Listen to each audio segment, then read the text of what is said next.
Folks, Black Star Network is here.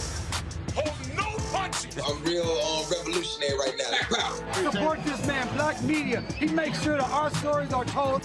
Thank you for being the voice of Black America, Roland. Stay black. I love y'all. All momentum we have now, we have to keep this going. The video looks phenomenal. See, there's a difference between Black Star Network and black-owned media and something like CNN. You can't be black-owned media and be scared. It's time to be smart. Bring your eyeballs home. You dig?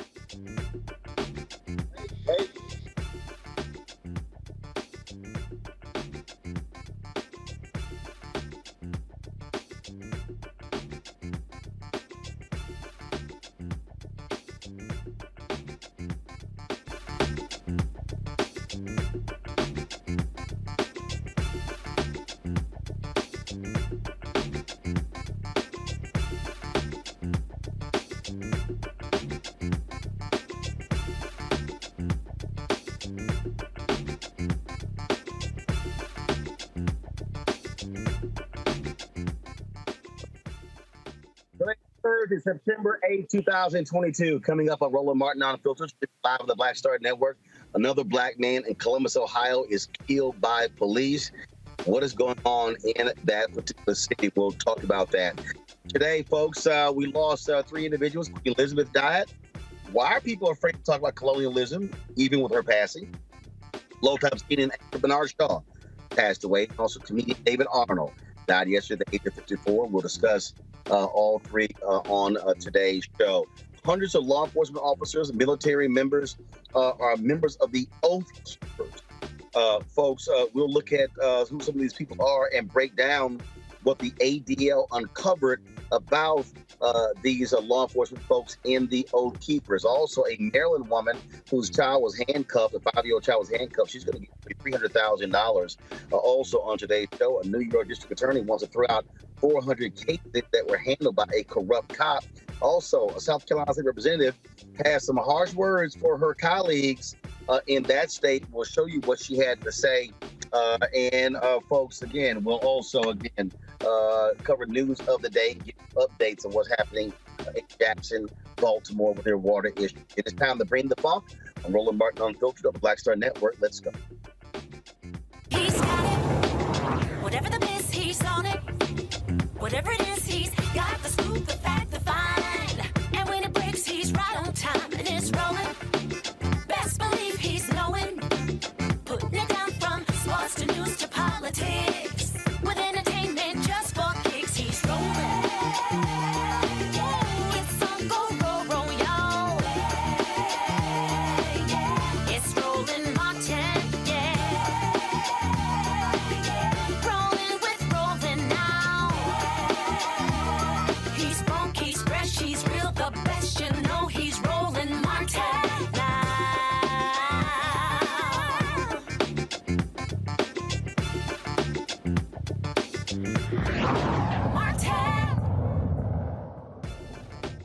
All right, folks. I'm in the nation's capital. Yet I'm not in the office yet because I'm stuck behind. Looks like President Biden or Vice President Kamala Harris's motorcade. I think is the president's motorcade. So they've got locked up. So I've been waiting for the president's motorcade. So that's why I am coming live from the car. Hey, yeah. All right, folks. Let's talk about Columbus, Ohio, where a black man got killed by police, unarmed 20-year-old black man, shot and killed by cops on August 30th. The officer at Donovan Lewis home around 2 in the morning to arrest him on 3 separate charges: domestic violence, assault, and improper handling of a firearm. Now, folks, I want to warn you about this body cam video I'm about to show you because it is disturbing and can be triggering. And so what happened was Officer Ricky Anderson fired the fatal shot at him. Now, we couldn't find a picture of Anderson who has been on administrative leave since the shooting, but this is the body cam footage of the cops were entering the home, and this is what happened. Donovan Lewis. Yeah, there's somebody back there. That dog's gonna bite you if you don't come out.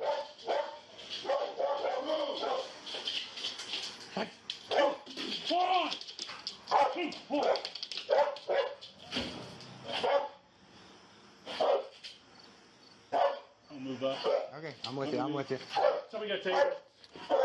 He's got gun. Door shut. Door shut.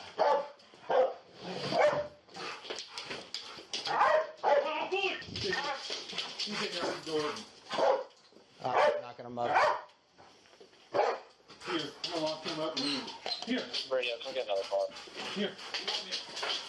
You want to watch them? I'm worried in the back. No. There's 2 windows. One with AC unit, the last one. We're gonna send that dog in. That's 43D 9190. Hands. Come in. Oh. 9190. He's got some in his hand. Some in his hand. Hands.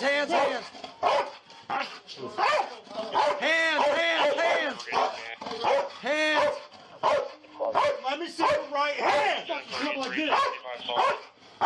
Crawl out here. Crawl out.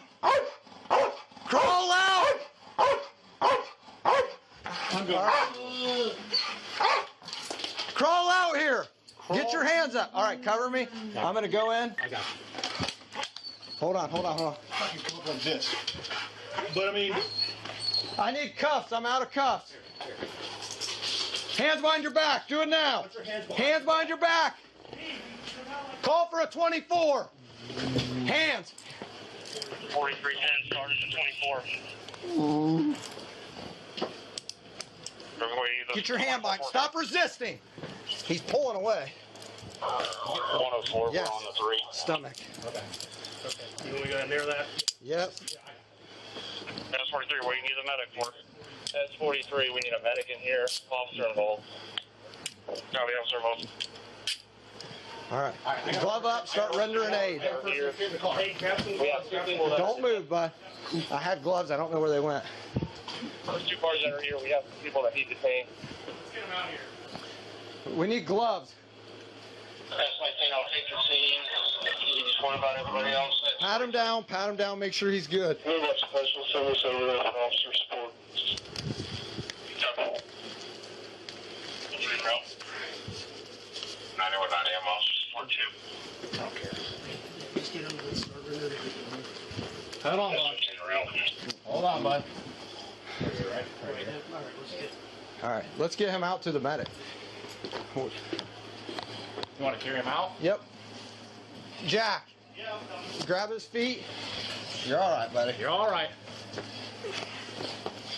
We got that. We're coming out. Coming out. We're Watch coming out. out with them. We need those guys detained in there. Yep. Or in a car. 1-2. 1-2.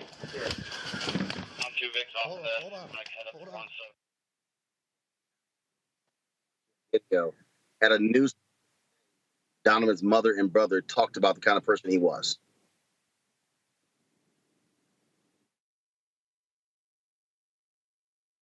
Donovan had the biggest heart.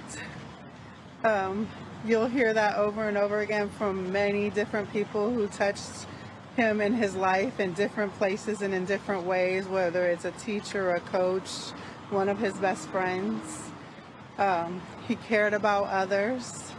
He was active in the community, both volunteering alongside the rest of us, and he also he wanted other people to be well. Whether he didn't have anything himself, he would share the last of, whether it would be food, money, whatever he had, to make sure that others were safe and protected to the best of his ability. The last week has been very tough. There's a plethora of emotions, from being sad to angry to fear, the fear that it can happen to you as well. It's not okay. And over the time I've been able to grieve and reflect, and I've been looking at pictures of Donovan and I, and there's one picture that stands out, and it's Donovan in I think 2015, and when he's at a protest, and right here. Right here, and it's crazy to see that someone who's passionate and adamant about those type of things, that can happen to them as well. He knew this is not something that's he was oblivious to. We know these things happen, but we're still here asking the same questions. Why? We put in money, we put in manpower, and nothing changes ever. It's the same thing. As people said last week was the 3rd police shooting in 10 days. It's not okay. Things do need to change, and we all know it. Rex Elliott is the Lewis family attorney. He joins us right now from Columbus, Ohio. Rex, glad to have you on the show. This is what I always go back to. That is, how can police apprehend someone without having to shoot and kill them? Yeah, you break it out a little bit, but the reality is in this situation, there were so many things wrong, Roland, that had to happen for this 20-year-old kid to be shot and killed, unarmed kid to be shot and killed, serving warrants in the middle of the night on a misdemeanor charge. Even the alleged felony charge was a year old. There was no emergency for this in the middle of the night. They created a chaotic situation that deteriorated really quickly. And then at the end of the day, Roland, the reality is that police officer opened that door, and Donovan was trying to get out of bed in response to police commands. They were telling him to come out. He was getting out of bed, and he shot and killed him. And there's just no call for it whatsoever. And then after he was shot and killed, the manner in which they treated this kid, they treated him like a piece of meat. He should have been rendered aid immediately. They should have had EMT. They had a fire station right across the street. They could have had first responders there right away. Instead, they messed around. They accused him of resisting arrest when he couldn't even move, and they dragged him out of the house. It's just absolutely despicable what happened here. So, 2 o'clock in the morning. I don't understand that. You can't do that at 4 o'clock in the afternoon or 6 p.m. I don't get that. I don't get it either, and it's got to stop. The chief police here in Columbus, Ohio, Elaine Bryant, immediately after this said that it's important to serve these in the middle of the night to ensure that the people that they are seeking are at home. Reality is that's nonsense. Arrest warrants are served in daylight hours all the time. Heck, there are judges and magistrates that refuse to sign a warrant unless it's being executed during the daylight hours. There was no reason for this to happen in the middle of the night other than the fact that they knew that they were going into an underserved minority community, and it's my theory that their hope was that they'd find additional illegal activity there. There was no reason for it. Had this happened at 10 o'clock in the morning in the broad daylight, none of this would have happened. Or even do it at 9 p.m.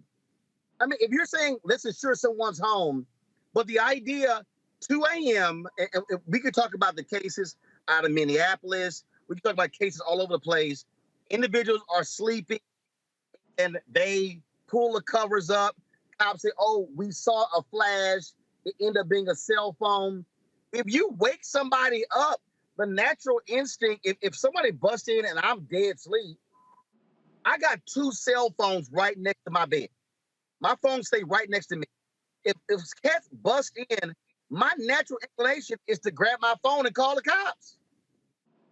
100%. And think about this 20-year-old kid, too, who, by the way, was a social activist here in Columbus. He was protesting a police shooting in 2015. He was passionate about these types of issues. And here you have a 20-year-old black kid in an underserved community who is woken up in the middle of the night, 2:30 in the morning, with dogs bearing down on his room, multiple police officers with weapons. He's behind that door. He's sound asleep. He wakes up at some point. It's one of two things. They either rouse him out of his sleep, you know, he looks confused in the video, or they get him up a little earlier because he hears the dog barking and the kid's terrified behind that door because the kid knows what happens to black kids in America these days. He's heard the stories. He's seen the stories.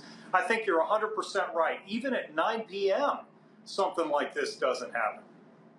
So what were the actual charges? What were they for?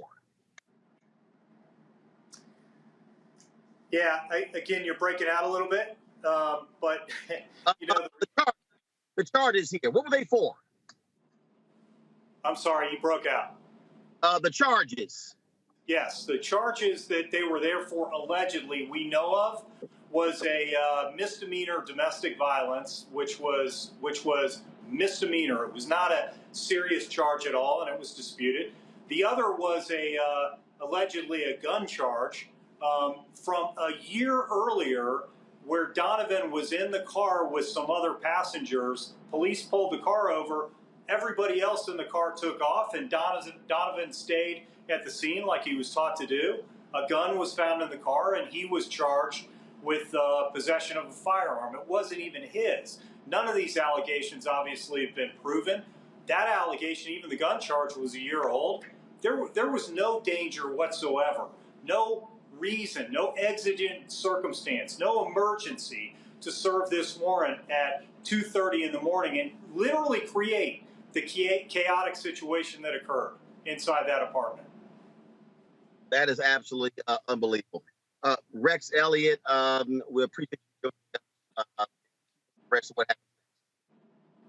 Thank you very much for your time, Roland. You're doing great work. Thank you. I appreciate it. Thanks a lot.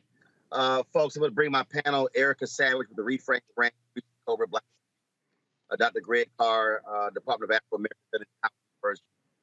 Now, Erica, we go through this over and over and over again. We had the mayor of Columbus on, so we had Columbus has a problem. Columbus has a problem with police, and it just continues. It continues over and over and over again.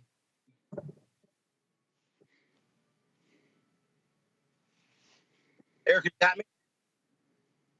It was breaking up a little bit, but I did hear where you said Columbus. Erica, what I'm saying is Columbus has a problem with these shootings. Like, repeat it, with the mayor on, it's like, how does this department black men? Yeah, Columbus does have a problem, and America really has a problem. This is something that we're seeing in communities all over these United States. And, to continually hear that person that's described is always someone who is Black, is always someone who is quote unquote in an underserved community. Those are real telltale signs of who the police believe that they can menace and get away with it from. We just saw video footage here last week where we saw the police up close and personally shoot a person who was in a wheelchair into his death. And so when we talk about underserved communities, thinking about those who are disabled, thinking about those who are struggling to pay their bills. I saw the young man is working, at fast food restaurants. So, trying to put food on the table, things of that nature. We continue to see these demographics of people that are harmed by police officers. And so the way in which we saw the officer disrespect the young man after shooting him to death is the way that we have become so accustomed to seeing Black bodies handled, those who are in underserved communities handled. The only way that we're really going to get any remedy around this, and we've talked about this largely on this show as well, Columbus, Ohio is a microcosm for what we're seeing all about the country, is that there are real consequences for these killers, because that's essentially what they are. They were fully armed. They have the element of surprise. They have a dog, and then it's two of them to go and serve a misdemeanor and a felony warrant against a 20-year-old young person. When we see all of that type of arm going into the space of someone who they already know has a decent amount of fear with regard to the police, because he's been active in protest, as we've heard his family say before, and just being a part of the American experience in general, it really leads us to say that if there is not something immediately done about these badged killers, they're not going to stop in the disabled, in the Black, in the poor community. They're really, really going to continue to wage wars against communities that they feel that they have the ability to continue to menace. So this is really another person that is in the grave way too soon because of unhinged assassinators.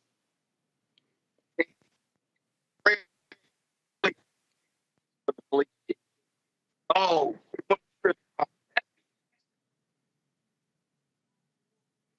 Sorry, Roland. You breaking up a little. That's a. Oh, we want. Okay. I think I got the gist of it in terms of the excuses they're giving. We certainly heard the Franklin County folks talk about, we have to wait, we have to see. And I agree with everything, of course, Erica has said. That young man, Donovan Lewis, was dead the minute those three killers got out of their cars. They went into that house to kill him.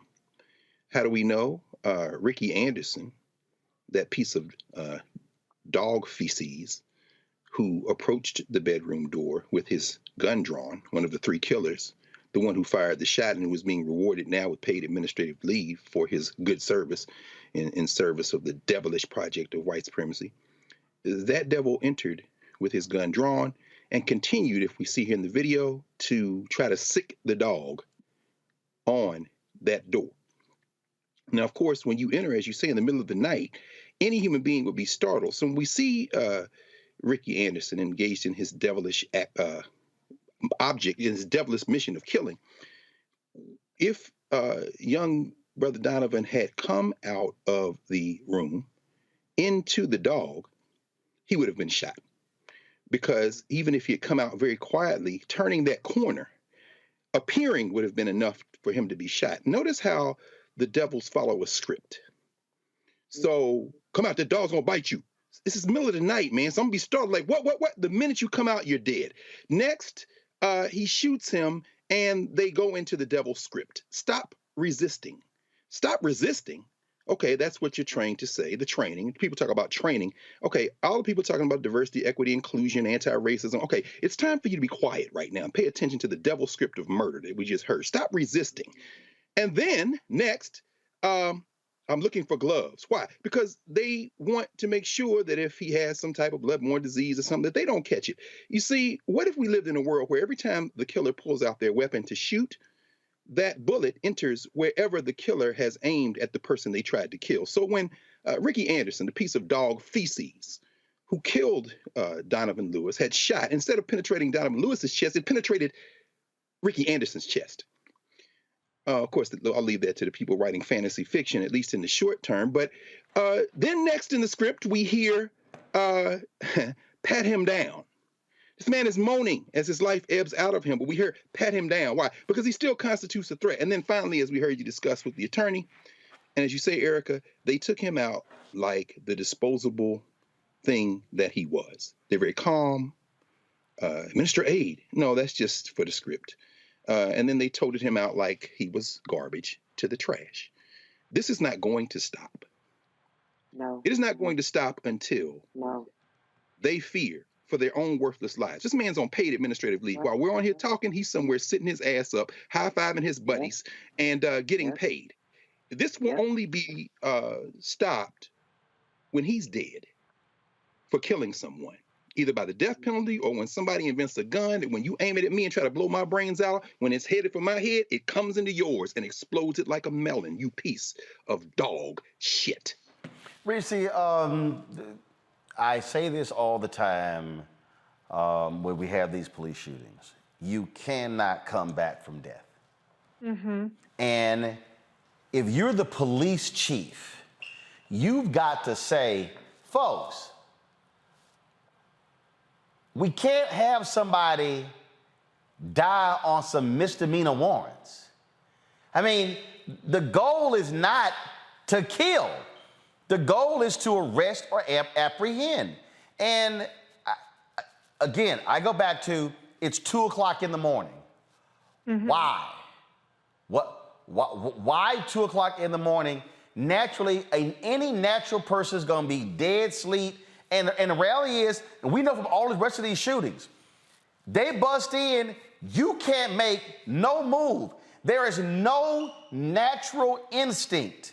If I am asleep where I don't jump up, grab something, as I said, most people, they go to sleep with their cell phones right next to them. They're reaching for a gun. You are in absolute no man's land. You're DOA.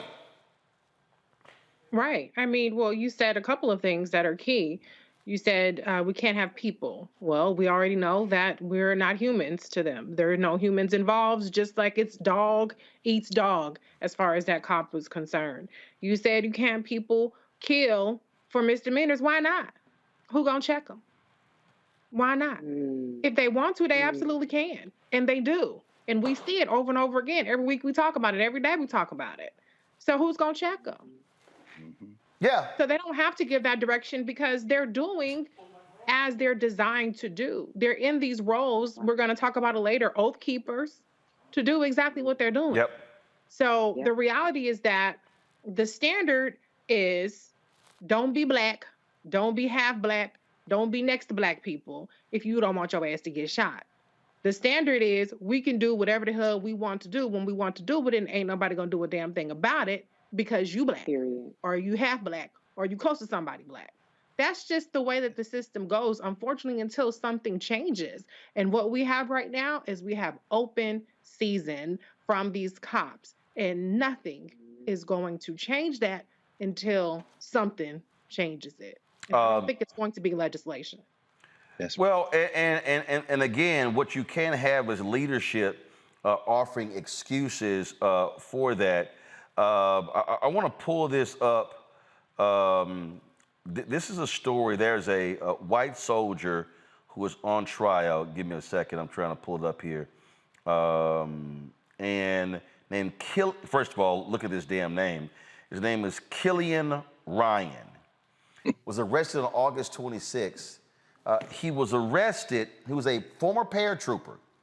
And he said he enlisted in the military to learn how to better kill black people. I believe it. Sure. That's what he said, Erica. To learn how to better kill black people. Serve with him. I believe him. You said you served with him. Explain that for folks who don't know. With folks like that, so, you know, first and foremost, my father was in the military, so I have a background. So, you know, we base housing, moving from base to base. And my father was always, one thing that I appreciated about my father was always brutally honest. He came into the Marine Corps at a time where there were very, very few black people that were in the Marine Corps. Their basic training was substantially longer than any of the branches of the service. And they were known for being brutal killers. Like, that was what they were being trained to do. And so when he came in, there wasn't any protection. It was like, oh, if you black and you come in, if you survive, then congratulations, we might consider you a Marine. But as we, you know, move from base to base, like, my father would have these real serious conversations with us around certain, why the element of our home was the way that it was. And what I mean by the element of our home is that, you know, even though, you know, we're, as we would say in the armed forces, you know, we're armed, we're all one. We know that anywhere anybody goes, I don't care what institution, what corporation, that we're always black first. And so my father was very, very adamant about us realizing that no matter where we went, no matter what our family function was, that we were first black. And so some of the conversations that we would then hear, like, especially as I moved into the military, were not as surprising, because I knew that those people were in the military from the time that I was a military brat. So there are things that you learn that though you may be stationed with someone, you're all on this living facility, that people still see you for who you are first. And so even though there may be a working relationship, you keep that working relationship very much so segregated, because then you don't want to allow, one does not want to allow who that person really is to show up in a way of comfort where they could possibly cause harm to you or your family. So when I saw those people when I was in the military, I stayed away. We do what we need to do at work, but there was no getting close. There was no fraternizing, as they would say in the military, with that person, because I knew essentially that they would do, you know, they would cause harm if they had the opportunity to. We're going to take a break because we're going to continue this conversation, because we're going to talk about this leaked list of Oath Keep members and what it has revealed. Police chiefs, sheriffs, folks in the military who are members of this racist organization. We'll discuss that next, right here on Roland Martin Unfiltered on the Black Star Network. When we invest in ourselves, our glow, our vision, our vibe, we all shine. Together, we are black beyond measure. Can you believe the nerve of these Republicans? They only want to block progress for our community. They talk about cutting Medicare and Social Security. They played politics with veterans' health care. They voted against the George Floyd Justice and Policing Act and funding for our HBCUs, and against lowering prescription drug costs for our seniors. These Republicans keep trying hard to stand in the way, but President Biden, Vice President Harris, and Democrats won't let them. They are delivering for us. The Democratic National Committee is responsible for the content of this advertising. When we invest in ourselves, we all shine. Together, we are black beyond measure. Hatred on the streets, a horrific scene, a white nationalist rally that descended into deadly violence. White people are losing their damn minds. As an angry pro-Trump mob storms the U.S. Capitol, we've seen shots. We're about to see the rise of what I call white minority resistance.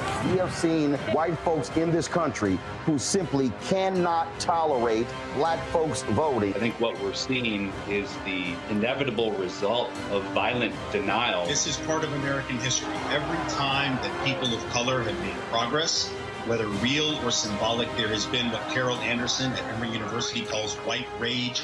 as a backlash. This is the rise of the Proud Boys and the Boogaloo Boys. America, there's going to be more of this. Here's all the Proud Boys, guys. This country is getting increasingly racist in its behaviors and its attitudes because of the fear of white people. The fear that they're taking our jobs, they're taking our resources, they're taking our women. This is white fear.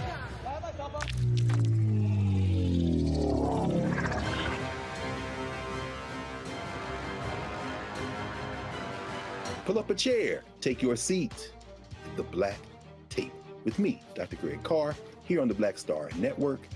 Every week, we'll take a deeper dive into the world we're living in. Join the conversation only on the Black Star Network. When you talk about blackness and what happens in black culture, we're about covering these things that matter to us, speaking to our issues and concerns. This is a genuine people-powered movement. There's a lot of stuff that we're not getting. You get it, and you spread the word. We wish to plead our own cause. Too long have others spoken for us. We cannot tell our own story if we can't pay for it. This is about covering us. Invest in black-owned media. Your dollars matter. We don't have to keep asking them to cover our stuff. So please support us in what we do, folks. We want to hit 2,000 people, $50 this month, raise $100,000. We're behind $100,000, so we want to hit that. Y'all money makes this possible. Check some money orders. Go to P.O. Box 57196, Washington, D.C. 20037-0196. The Cash App is $RM Unfiltered. PayPal is R Martin Unfiltered. Venmo is RM Unfiltered. Zelle is Roland at RolandSMartin.com. Hey everybody, it's your girl Lunel. So what's up? This is your boy Earthquake. Hi, I'm Chaley Rose, and you're watching Roland Martin Unfiltered.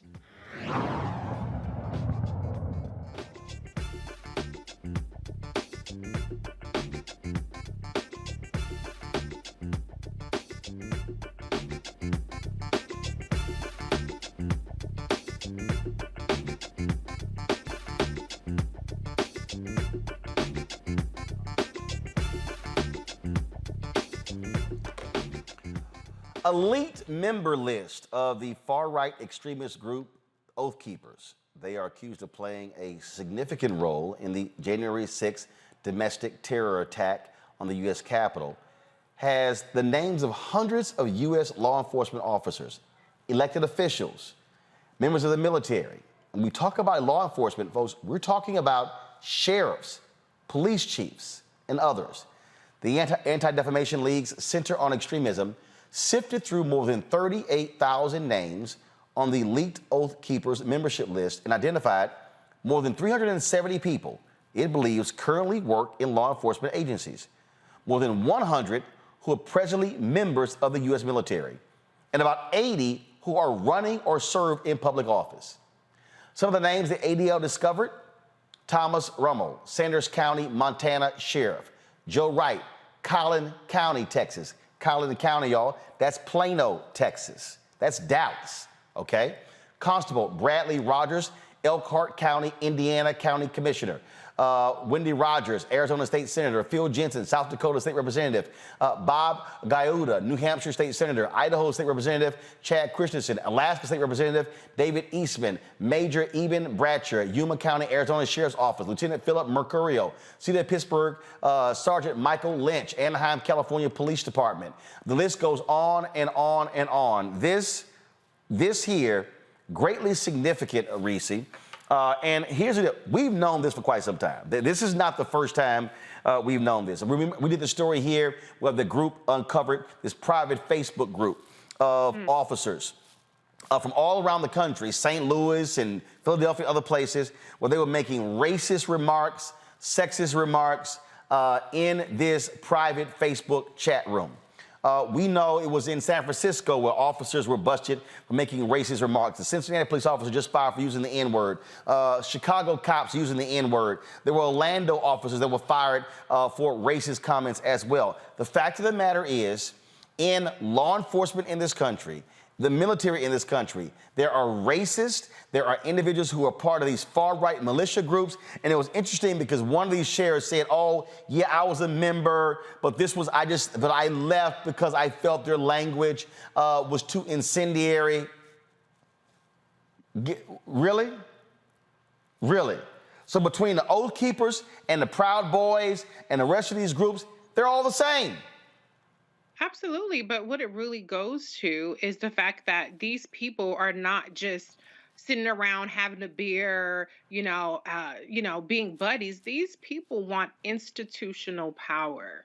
And that's what we have to be concerned about, because these are people that are running for office. These are people that are police officers, people with badges that can go around killing people or harassing people, and just having their way. And so I think it just goes to show again how we need to be in these institutions as well, because I don't want a bunch of white overseers, whether it's cops, prosecutors, judges, or elected officials. And so, they're leaving no stone unturned in this battle for white supremacy, in this battle for white nationalism, in this battle for the government and power, every facet of power, military, police, elected. That's the main facets of power that you have.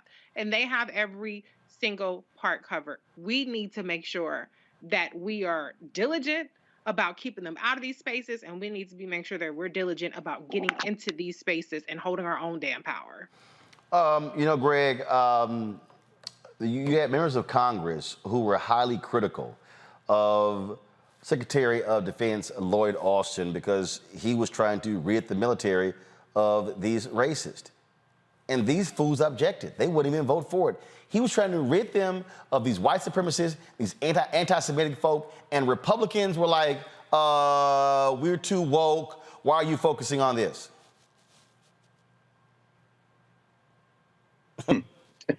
Really? So that tells you right there who today's Republican Party sides with. Yeah, and unfortunately, today's Democratic Party, too. And today is a day I think we are reminded of that, even as this 96-year-old Queen of England goes off to meet her ancestors. And I hope on her journey that it's peaceful, and then when she gets there, they have a segregated heaven so that she don't run into the millions of non-white people who she ruled over for 70 years. But there will be people who stop and say, well, we should, she was the queen. We'll just pay our respects. Okay, it's the same thing. Let me make the connection. And what Reese said is very important for us to understand. Institutions that do not protect you are not institutions that serve you. When I say the Democratic Party, too, I don't mean the Democratic Party is like the white nationalist party. What I mean is, unless you're going to take action against white nationalism, you are supporting soft white nationalism. There is no protocol and there is no decorum when someone has their foot on your neck. These white nationalists are determined, as Reese said, to rule or ruin. They have weaponized beyond the paddle rollers who are in uniform. And again, we're obsessed with uniforms because of the slave mentality we've been given. That's why some people gonna cry crocodile tears when they see Charles III, the new king, in a uniform, and everybody in uniforms. They just love watching uniform. We have been trained to respect the uniform.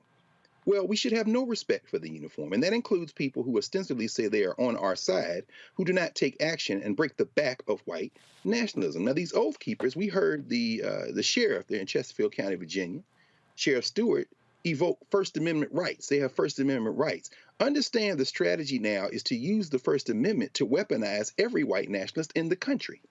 This is why they say, I'm not giving you a cake if you gay. This is why they say, I get to come out and scream in your face and spit in your face, and you can't do anything about it. Take it back to Reconstruction and the Cruikshank case, when they murdered black people in Louisiana and then said, well, it wasn't really race. It was them in a political assembly. The point I'm trying to make is this. The Oath Keepers are not criminals. They are supported and abetted by the structure of this government at every level. Black people are not safe in the United States of America. We are not only hunted, as Reese said, by those in uniform. We are not protected by those who ostensibly claim to be against them, because when these white nationalists and their full-throated white nationalism stand up in legislatures and refuse to do anything about it, well, then everybody else says, well, we'll just have to keep fighting. We'll just keep trying to persuade them. We're fighting for the soul of America. It has no soul. Either you break the back of white nationalism or this country is going to explode, because people will finally get the message that the only thing we can count on to protect ourselves is us. And at that point, you don't have a country. And perhaps you shouldn't have a country. Erica, the reason, and I'll explain this here, the reason I chose this particular photo, and I picked the photo, because what this image shows is, give me I want to see the image. This is what I want to see. Look at this here. This is a white man in front of the Capitol, and his arms are outstretched. And what he is actually saying is, this is ours. That image right there of his head tossed back and this is ours. And that's what January 6th was all about. That's what this book is about. That's what this Oath Keepers is about. That's what the Proud Boys are about.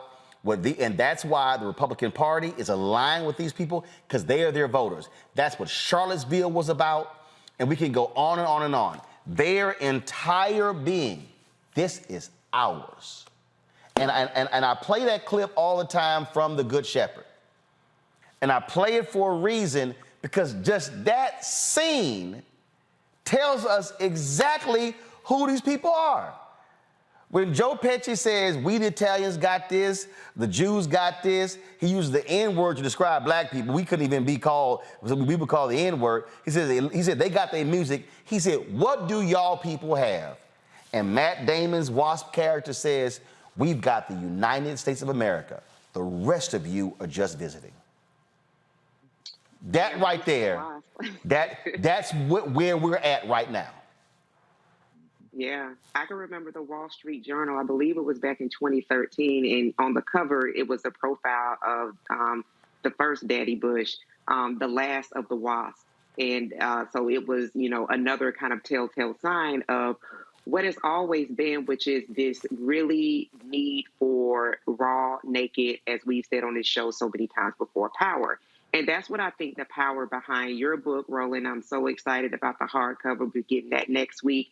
And then Reese's second book, The Must Race Watches. All of this is coming at a time where people really do need to sit themselves in the reality of what's happening. The reality of what's happening is, we look at Donovan Lewis, and we saw his mother speaking before that crowd. Usually when there's a black body that has been assassinated by the police, we're normally looking at black mothers and black fathers. We were looking at a mother that was not black.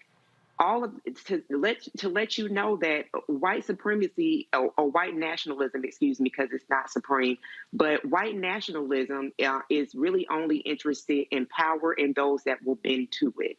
And so you have those components that are willing to bend to it to make sure it stays intact, one of which is law enforcement.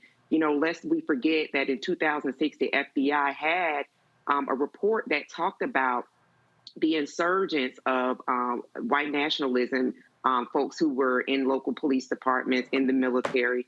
And then we had in 2020, around this same month, there were a series, I think it was a 4-part congressional hearing that happened around local police units. And what was the big topic? It was talking about confronting white supremacy in local police departments. And so that whole Reese asked who gonna check me, boo, that is their stock and trade. They've not been checked. Administrative leave is not checked. That's our money, making sure that they still continue to get a check. And so until there's something done to ensure that these fools know that if you even think about it, if you get out of line, there is a price to be paid. This is what we're going to continue to see. We know that they make sure that they stay involved in politics on the local, the state, the congressional level. Their master, the son of a Klansman, has really invigorated them in a way where they really have become one with the fact that if you're really going to take power from us, you're going to have to try to grasp it. And so another system erects. And so as we continue to look at all of these different acts of violence, as we continue to see people become more unhinged to really let you know who they are, just believe them and act accordingly. And for me, that would also ensure that people who are actually talking about not participating in the midterms or the upcoming elections that we have, If you don't think it's going to get worse, give me your cell phone, give me all sense of security, and give me your house keys. And we'll talk about it in another 60 days or a couple of years. Teach. The thing that for me that jumps out here, Reese, that I really need people to understand, and the reason I wrote the book because I wanted to connect the dots. When you take these Oath Keepers, Proud Boys, then you take the attacks on the 1619 Project, then you see the attacks on African studies, Afro-American studies, then when you see the attacks on critical race theory, then you see the attacks on diversity, equity, inclusion, the attacks on multiculturalism. Now how the right attaches woke or wokeism to everything. They can't even define what the hell woke is. But again, what they want to do is they want to characterize anything non-white as a threat to America. There was a poll that was done. It shows that a significant number of white Americans, Republicans, believe that discrimination against whites is equal or greater than that of African Americans. And that literally, and I saw this. I saw it, I mean, with Obama wasn't even in the White House 30 days. I said to John Avlon, we are living in the beginning of white minority resistance. And I'm saying that because I don't think, Reese, I don't think our politicians, I don't think a lot of African Americans are fully understanding what the hell I'm talking about. I don't think people really are comprehending how dangerous this is. Right now, you have the Supreme Court that has decided to take a case out of North Carolina, where Republicans are asserting that the state legislatures can overrule the will of the people and they don't have to follow any voting laws whatsoever. And you got this guy, Leo Terry, who led the Federalist Society, and this billionaire has given him $1.6 billion to spend any way he wants to. And they have filed an amicus brief with the Supreme Court endorsing these ideas. This thing is so dangerous that a group representing 50 of the nation's state Supreme Court Chief Justices issued their own warning to the Supreme Court not to rule in its favor. So what these white nationalists are trying to do, and I need everybody who's watching, who's listening, to understand the depths of this. What they want to do is they want to freeze in place any gains, strip away, take away, because they see what the numbers look like. And let me say this to my white Latino friends. You're not white. And so we got to talk to white Latinos who are operating with a white mindset and saying, well, I'm going to choose with the white folks versus Latino folks, and understand they ain't riding with you either. This is a threat to our children's children. And so when I listen to all these yahoos, these black folks who are following some of these old ignorant people out here, I ain't voting for this, I ain't voting for that. Trust me, Donald Trump told you after 16, he told you thank you for not voting. Because what they want to put in power, they are going to do. And if we don't participate, we just making their job easier. And folks then gonna realize, oh hell, what did I do? Right. And now it's too late. I mean, this might be the last election where this, across the country, we have national citizenship, where we have state citizenship even. I mean, if you look at the state of women now, there's no national citizenship for women in this country because depending on where you live, you have a different set of rights.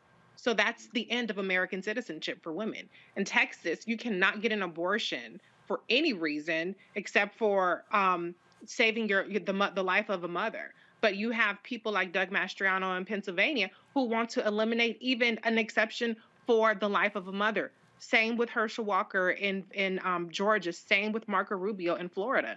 So they're not done yet. They're playing for keeps, and they are tackling every single issue. They're tackling defunding public education. They're tackling stripping you of your health care. They're tackling women's reproductive rights, which is birth control is next. They're tackling the citizenship of the LGBTQ community.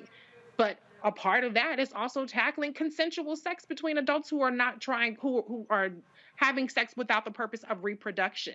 Like, I don't think that people really understand how insidious what they're trying to do is, but it starts with our own citizenship. It starts with gerrymandering us out of being able to influence our elections, which they've done in Texas, which they've done in Florida and other places. That's what the North Carolina, and then the next part is getting these election deniers who will set aside the results of the elections. That's what they're trying to do in Pennsylvania. That's what they're doing with these Secretary of State races. There is every part that they're trying to do, but what Republicans are smart at is they throw out this really incendiary, really inflammatory stuff. So we're talking about woke, and they're talking about banning trans athletes like anybody gives a damn about a 15-year-old trans kid playing volleyball or swimming.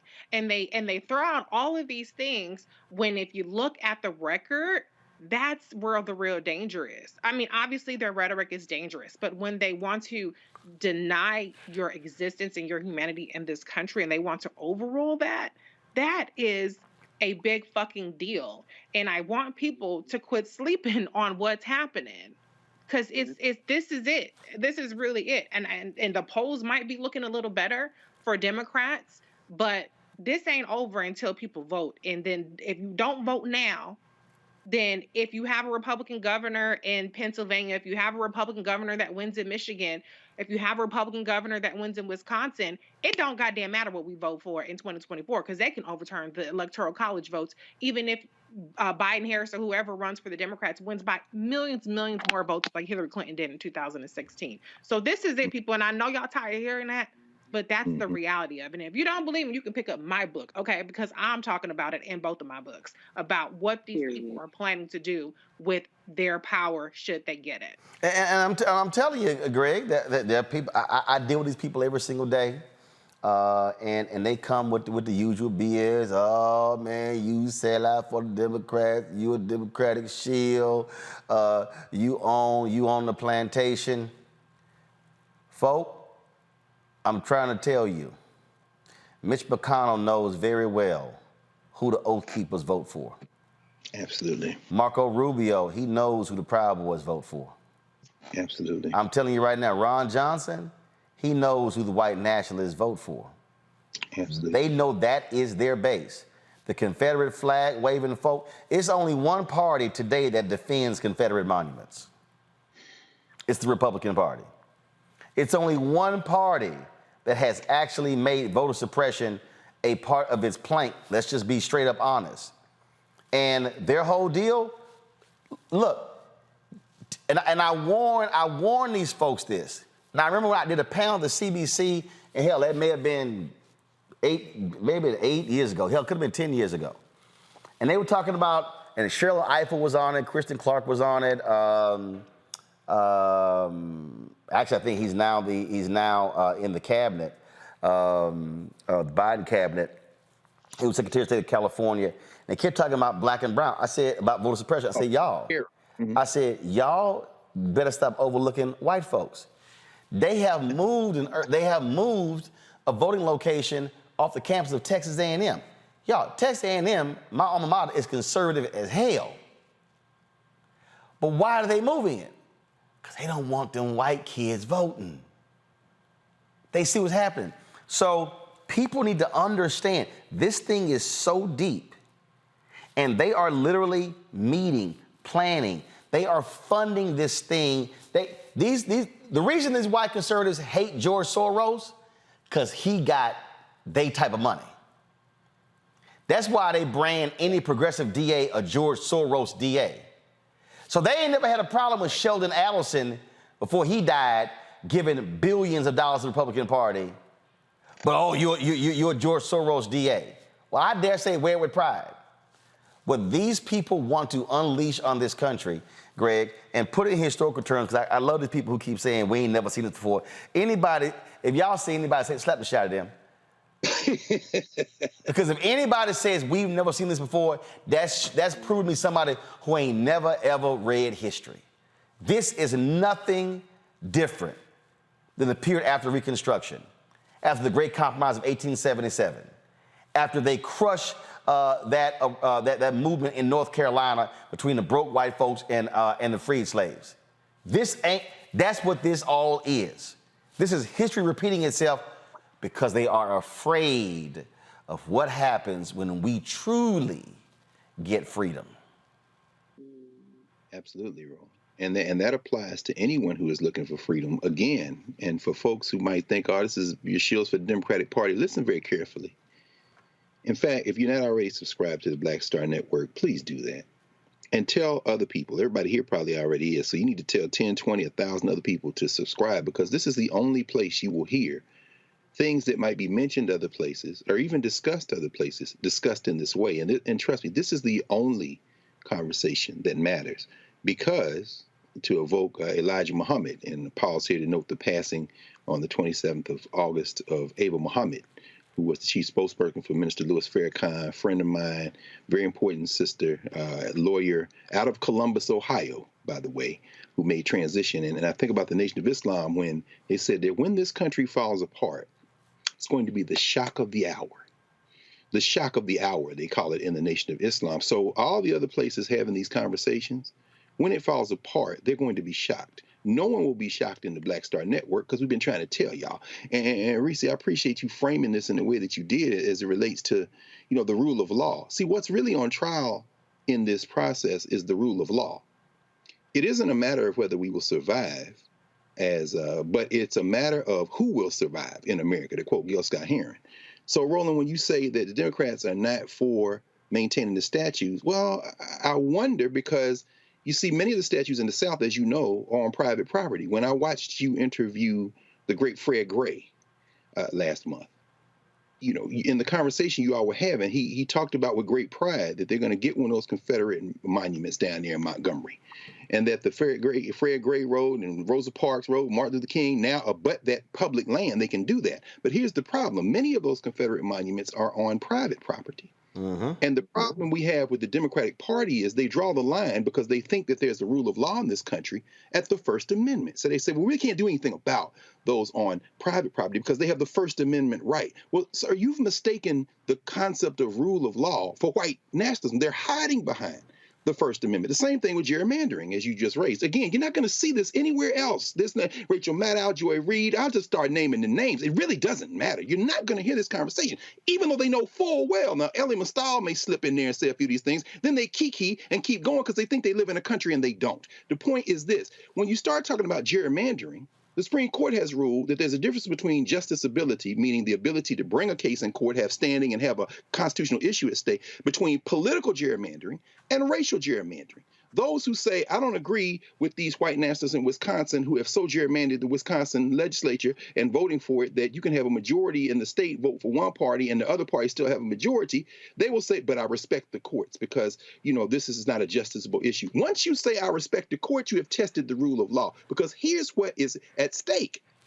When the white nationalists are in power, as you have said, Roland, as you have written, they don't have a rule of law. Their rule is rule or ruin. So Judge Eileen Cannon, that fool down there, 41 years old, that Trump put on the bench in the Southern District of Florida, she has issued a ruling saying that I don't care about no Department of Justice. I don't care about no Federal Bureau of Investigation. All I know is I'm going to stand between the rule of law and my master who appointed me on the recommendation of Marco Rubio, Donald Trump. And I'm going to say there should be a special master appointed to do something that is unprecedented in the history of federal investigations of criminals like Donald Trump, to go back through the documents and figure out how I can save my master. Now, all of the lawyers, including that criminal Bill Barr, who was the attorney general carrying out this foolishness when he was in power, have come out screaming bloody murder about Judge Cannon's rule. But she's a 41-year-old, as you mentioned, pointed on the bench, came through the Federal Society in 2004 when she was at Duke University Law School, and is now on the bench making up the law. There is no rule of law, finally. On this Black Star Network, we interviewed a guy, Richard Kreitner, who writes for The Nation magazine, wrote a book a couple of years ago called Break It Up. He says the central theme in American history is not union, but disillusion. And then year by year, as you say, highlighting Reconstruction, but going back to the beginning when the 13 colonies broke with George III, who came to the throne after Elizabeth I. By the way, the one that just died was Elizabeth II, just to tie together these white nationalists. And then the guy who's on the throne now, Charles III, his predecessor, Charles II, was the one that signed all the warrants that brought us ass over here to speak English. But at any rate, those 13 colonies broke with Great Britain, and that was the only thing they agreed on. When the minute they started the United States, the New Englanders wanted to get away. The South wanted to get away. And then he follows it through the history of the United States. George Washington, when he left office, he was terrified. He said, because once we push west of the Alleghenies, all those places are going to create their own country. You get to the Civil War, South Carolina left because they have been trying to leave since the beginning. And the only thing kept this thing stitched together are people who look like you and me, because we were in enslavement. And the minute we saw a crack and a chance to advance our interests and got a few guns, we ended the damn Civil War because the South was looking on the verge of winning. Remember, they didn't have to conquer New York. They just had to keep the North out of the South. And Gettysburg is in Pennsylvania. It is not in Georgia. The point is the South was on the verge of winning the war. And winning for them looked like secession. And then they were going to link to Mexico, link to Latin America, and create a whole new confederacy. My point is this. From that moment, Reconstruction, to where we are right now, it has been non-white people, chiefly black people. And by the way, white people do include, as you say, Roland, Spanish, because Eileen Cannon came from Colombia. She was born in Colombia. Her mother is one of them Cubans that left Castro's Cuba in 1959. So she's white too, and she just happens to speak Spanish. But the only thing that's kept this together is people saying, we don't give a damn about y'all. But if you believe in your own rule of law, we can force you to stitch this thing together long enough for this to get some room to operate. But when this thing collapses, it doesn't mean that we're going to die. Don't be scared, as you say, Roland. People say, y'all shield for Democratic Party, Republican Party. Shh. People don't like me. You know, some of my friends who are on the radical left say I told them to shut up, and they mad about that still to this day. So I'm not going to say shut up. I will. Shut up. Well, no, I'll just say, as John Henry Clark said, be smart. Don't get mad. Get smart. Understand that if you don't go out there and vote, you're not propping up a system. You're trying to work in your own interest, because if you don't, and they do get in charge, again, they've already lined up the agenda. You see these white nationalists saying, when we take the House, we're going to investigate Biden. We're going to investigate the Attorney General. Fauci, everybody. Fauci, all of them, right? So when they do that, here is the danger. Here's the danger. All my friends that say, well, they're all the same. No problem. See, philosophically, I agree with you enough, but here's why I know we disagree. I know y'all ain't got the heart to kick in the door waving the 4-4. But I tell you who does have the heart to kick in the door waving the 4-4. All them people who may not have voted, but when they realize that there is no rule of law to protect them, and the only thing gonna stand between them and the grave is a strap, this thing is going to fall completely apart. Because if you don't try to fix it through the political process, the only other alternative is revolution. And most people are not revolutionaries, but if you kick in the door on their mama, then you ain't got enough police. And I don't want to see that happen.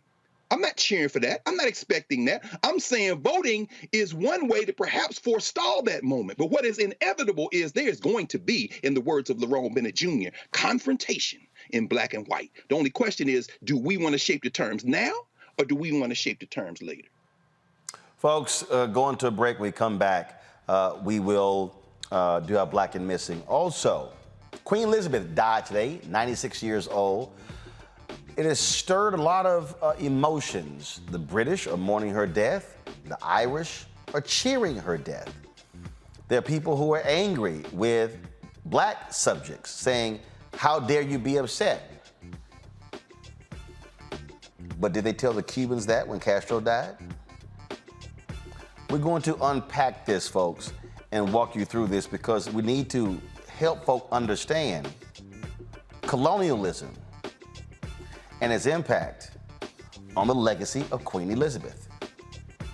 You're watching Roland Martin Unfiltered on the Black Star Network. Folks, if you're on YouTube and Facebook and Instagram and Twitch, y'all hit the like button. Stop riding for free. We should easily be at more than 1,000 likes right now. Hit that button. And of course, download the Black Star Network app, Apple phone, Android phone, Apple TV, Android TV, Roku, Amazon Fire TV, Xbox One, Samsung Smart TV. And of course, if you want to support us, join our Bring the Funk fan club. Our goal is to get 20,000 of our fans contributing on average $50 each for the year. Y'all get this show, all this. Y'all ain't getting this on no other platform. Let me go ahead and really break this thing down. Check your cable bill. You literally, what did I just tell y'all? $50 a month, $50 a year, $4.19 a month, 13 cents a day. You literally right now are paying more for Fox News, CNN, Fox Business, every month on your cable bill. Oh yeah, that money's going to them. We are providing this show, Farage's Daily Show, weekly shows from Greg, Jackie Hood Martin, Stephanie Humphrey, weekly shows from Deborah Owens. We literally are working on 3 or 4 other weekly shows right now. Y'all, by mid-October, we plan on launching our 24-hour fast channel. There's no other black-owned media company in America as providing this level of news and analysis. Not Byron Allen, not Essence, not Ebony, not Blavity, not any of them. No black-owned platform is doing what we do on a daily basis. Period. So your support matters. This is no different than taking a subscription out to a newspaper. It's the same thing, and it's a hell of a lot cheaper, and you're getting a hell of a lot more. Send your check and money orders to P.O. Box 57196, Washington, D.C., 20037-0196. Cash App, $RM Unfiltered. PayPal is R Martin Unfiltered. Venmo is RM Unfiltered. Zelle is Roland at RolandSMartin.com. Roland at RolandMartinUnfiltered.com. We'll be right back.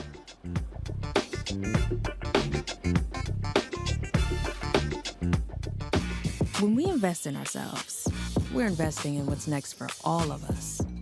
Growing, creating, making moves that move us all forward. Together, we are Black beyond measure. Can you believe the nerve of these Republicans? They only want to block progress for our community. They talk about cutting Medicare and Social Security. They played politics with veterans' health care. They voted against the George Floyd Justice and Policing Act and funding for our HBCUs, and against lowering prescription drug costs for our seniors. These Republicans keep trying hard to stand in the way, but President Biden, Vice President Harris, and Democrats won't let them. They are delivering for us. The Democratic National Committee is responsible for the content of this advertising. When we invest in ourselves, our glow, our vision, our vibe, we all shine. Together, we are Black beyond measure. Hi, I'm Vivian Green. Hi, I'm Wendell Pierce, actor and author of The Wind in the Reeds. Hey, yo, Peace World, what's going on? It's the Love King of R&B, Raheem Devon, and you're watching Roland Martin Unfiltered.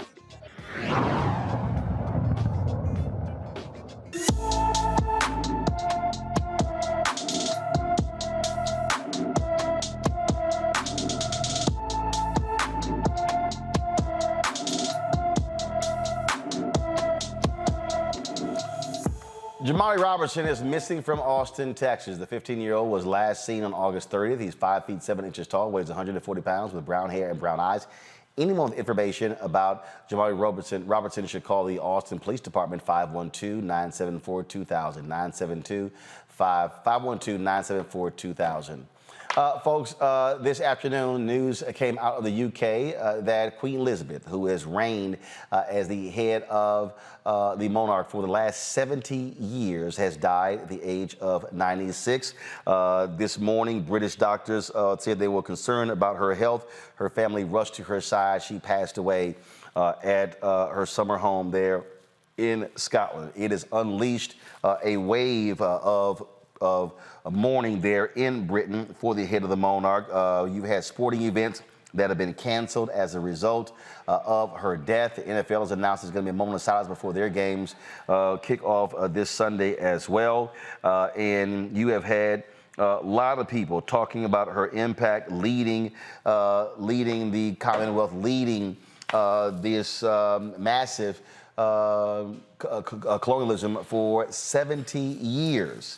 But there's been another conversation going on that's been taking place around the world, and that is, how do you then assess her legacy? Do we only focus on what some consider to be the good, as opposed to looking at it in its totality? If you look at something that's called hashtag Irish Twitter, you will see how they are reacting. In fact, there was this video here that was dropped. Someone, when the announcement was made, you should turn the audio up. They were cheering Lizzie's in a box.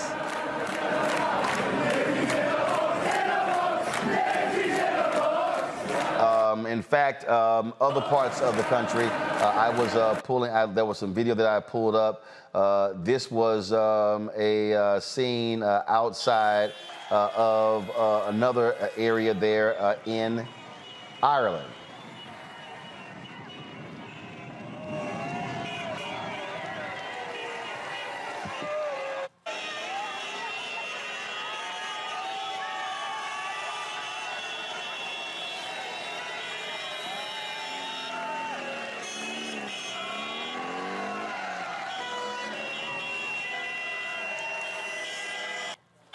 Now, it's interesting when you begin to assess this. I saw this tweet just moments ago from Karen Hunter, Sirius XM radio show host. And she said to folks, she says, FYI, it's spiritually tacky to celebrate the death of anyone. Okay. So, and then she had a second tweet where she said, give me 1 second. She said, that said, Black Twitter, Irish Twitter, and them are going straight to hell. And some of these reactions are mad funny because two things can be true. What we've seen here, I was a little bit earlier, I saw a tweet from Eric Erickson, and he was not happy at all with journalist Wesley Lowery. Allow me to find that. So here was a tweet right here from Jamel Hill that clearly upset Eric. She said, journalists are tasked with putting legacies into full context, so it is entirely appropriate to examine the Queen and her role in the devastating impact of continued colonialism. Well, Eric wasn't happy, so Eric goes, the professional race hustlers who profit off perpetuating racial issues never disappoint in their efforts to weave racial grievance into everything. It really is impressive. Again, that was one reaction. I saw another one where he was, again, upset with something that Wesley Lowery had tweeted. And again, these reactions have been really interesting as you've seen people get mad and upset with these responses. Now, then you have this response here by this sister Uju Anya. She apparently is a professor somewhere. She just eviscerated the Queen. She said, I heard the chief monarch of a thieving, raping, genocidal empire is finally dying. May her pain be excruciating. She then said, that wretched woman and her bloodthirsty throne have fucked generations of my ancestors on both sides of the family, and she supervised a government that sponsored the genocide my parents and siblings survived. May she die in agony. Wow. Some will call that harsh. But again, I'm going to put this thing in context in a second, because Karen Attiah, this was interesting here. This was a statement that came from, let me just do this here. I'm gonna pull the actual tweet up because I thought it was very interesting when I saw this tweet. And I guarantee y'all, you're not gonna have this conversation anywhere else but here on Roland Martin Unfiltered. The president of Ghana sent out a tweet, and Karen responded to it. This is what the president of Ghana, Nana Akufo-Addo, tweeted. My thoughts and the thoughts of all Ghanaians at home and abroad are with Queen Elizabeth II, the British monarch and the head of Commonwealth, the organization of which Ghana is a proud member, and her family in these difficult moments. I wish her the best and God's blessings. But this is what Karen tweeted. The UK rejects visa applications from Africa at twice the rate of people from other parts of the world and is still holding on to cultural items it plundered from Ghana. But sure, let's kiss the ring. Wow. Now, I also saw, I'm gonna find in a second, there was another tweet that Karen sent out that I do think is worthy to discuss, because she made a mention about who were subjects. As a matter of fact, so she, this was one of her tweets. My great-great-grandparents worked in the British colonial administration, as did my grandfather for a while before independence. My father and mother were born in Ghana and Nigeria, respectively, under British rule. So here you have a opinion writer for the Washington Post who's talking about her family. She's talking about what took places. You know, this was, let me find that tweet if I can. Oh, here it is right here, before I go to our panel here. Black and brown people around the world who were subject to horrendous cruelties and economic deprivation under British colonialism are allowed to have feelings about Queen Elizabeth. After all, they were her subjects too. Look at my panel here. It's the reason I think this is important, Karen. I'm sorry, Reese. I'm sitting there reading Karen's tweet. Is because there is this view that when a significant figure passes away, a world leader, that it's supposed to be all positive, no criticism. It's always those things can wait. But I showed the reaction of the Irish. Please tell me, what is the difference between how the Irish reacting to the death of Queen Elizabeth is different than how in Little Havana in Miami, they celebrated honking horns, firing guns, having parades when Castro died? Mm-hmm. I mean, there is no difference, really. And, you know, I mean, listen, I'm not the historian here. I believe that to Dr. Card, you. But I'm not in the business of policing Black people in particular, their reactions to anything. I think people are completely justified in how they feel. I think if some people want to celebrate, that's on them. I'm not going to, you know, indict them for that either. But the reality is she's had, you know, she was queen for 70 years. Is it possible to fall in love with your home? All right. So she's had 70 years of pomp and circumstance and kissing the ring and everybody bowing before her. And so if people want to have an honest evaluation of her record and what it means beyond these crown jewels that are stolen from Africa or these pageants that they put on, I think that that is perfectly reasonable in this moment. See, this is an example, Erica, of what I was talking about earlier. People who literally ain't read shit. Because what we do is we go, oh, Queen Elizabeth, oh, she was just, you know, she was this nice figure, this nice woman, grandmotherly, and walked around in big hats and jewels and robes and all that fun stuff. Had some kids and princes and princesses and all that sort of stuff. And people think it's all fairy tale, but the reality is that government ruled a large part of the world, ruled African nations, was a brutal regime. So it shows to me that a sheer arrogance, especially of white Americans, who refuse to acknowledge what life was like for folk who were under colonial rule. Yeah, it's par for the course. You know, they feel like they are in charge of Black people, Black labor, Black thought, Black feelings, but are free to have their own.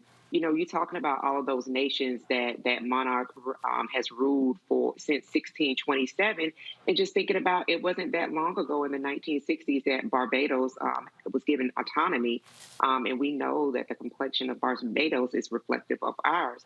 So when we talk about policing, you know, there's definitely over-policing of Black folks, period, in this country and beyond.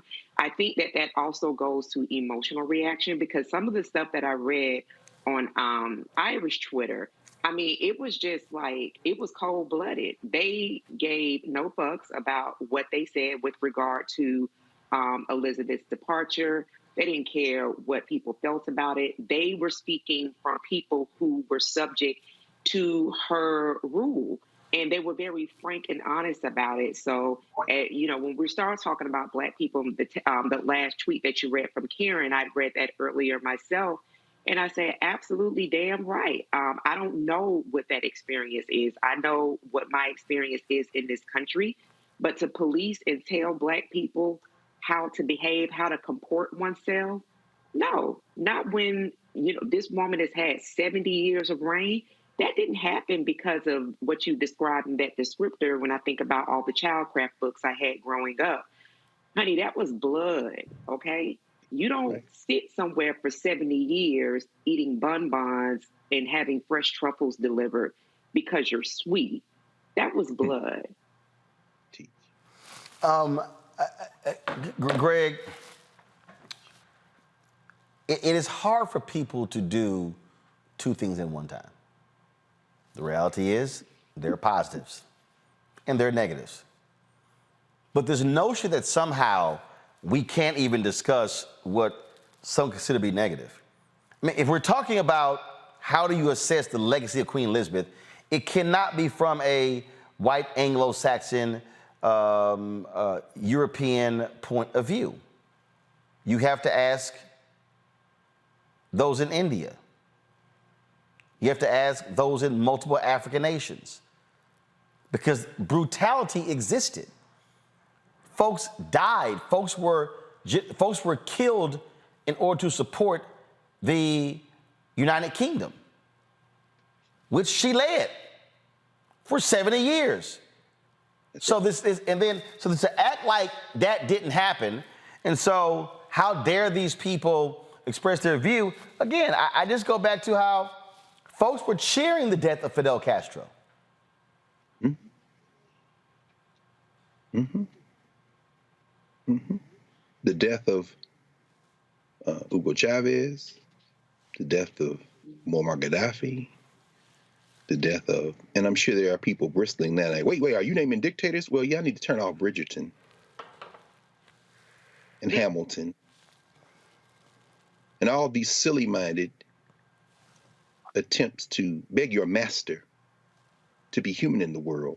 And think for yourself, as you say, Roland, I have all the space in the world, particularly for the victims of the British, whether they be Ireland, which was Britain's first colony. That goes back to the 11th century.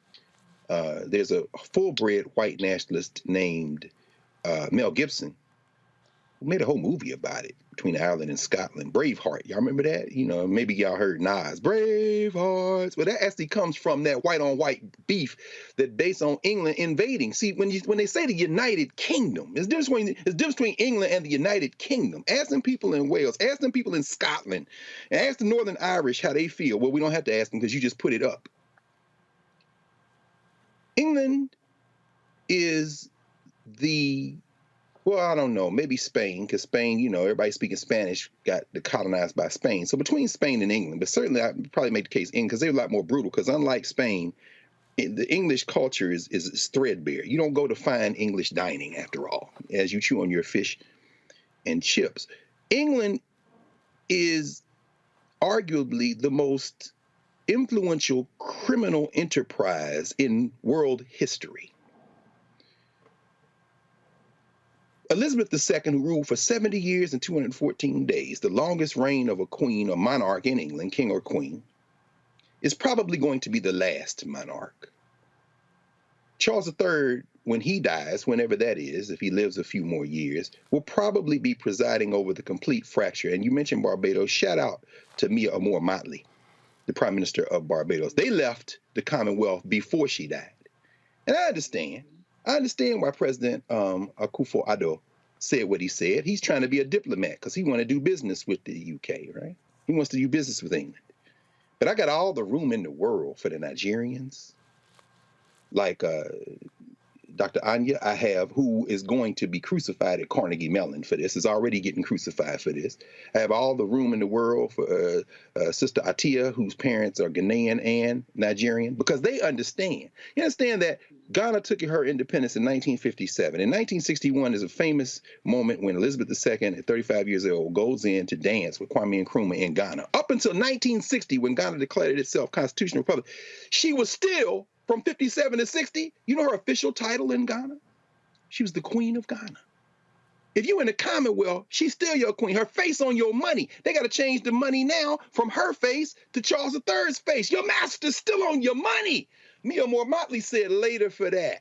She made Rihanna a national hero and said, we getting out the Commonwealth. Both of those things. Chef's kiss. The point is that Jamaica coming soon. What you're going to see now is, with this woman gone, they might say, okay, later for that, because Britain still rules over an empire, finally. Her last official act. Her last official act on Tuesday was to swear in this new prime minister, Liz Truss. Why the prime minister of England, who's about to wreak havoc up there, by the way, why is she going out there to this woman's vacation castle, one of many, by the way, the biggest recipient of welfare in the history of humanity, organized humanity is the British royal family. Why is she going out there to get the queen? Because even though it might just look ceremonial, you have to understand the power of culture. When you worship things like this, you are buying into a system that has had its foot on your neck for 500 years. And if you think that the reaction is a little out of hand, as Karen Hunter say, you know, you shouldn't celebrate death. Well, that's the protocol African people have always had. But let me tell you another protocol we have always had. If somebody slap you in your damn face, you need to slap them back. And Elizabeth II, following in the long line of British murderers, been slapping the world in the face for centuries. So go on into the next phase and pray to God that you don't see Gandhi, and Nehru, and Nasser, and pray you don't see Kwame Nkrumah walking around wherever you going, and you better not see nobody from the Caribbean, the Jamaican Blue Mountain Maroons, and oh my God, if you running them niggeros from Barbados, you in real trouble, Elizabeth II. So all we can say is, when we get over there, and I'm going to tell you what's going to happen in 80 or 90 years when baby Archie make it over there, you and him and your husband, who call him a monkey, they're going to have another kind of conversation. But I'm going to stop right there. I just want those who are watching and listening to understand that we can have a well-rounded conversation. Yes. And I just simply think, Erica, Reese, and Greg, this is a perfect example of a failure in this country. When there's a mass shooting, there's no time for that. This is a time to only think about, the bodies aren't even cold. Some breaking news, multiple people shot in downtown Uvalde a few moments ago. What? A few moments ago, police were responding to multiple people shot in downtown Uvalde, Texas, just 4 months after 19 kids were gunned down in the school, 2 adults. That's the thinking in this country. Oh, no. We shouldn't be discussing those things right now. Don't bring those things up right now. But no, we should. And I think it does a disservice to people today who have no understanding of history, to not look at the entire life, career, and the spectrum of Queen Elizabeth, just like when Ronald Reagan died. Oh, no. Reagan was a great man. So we are to ignore all of this? No.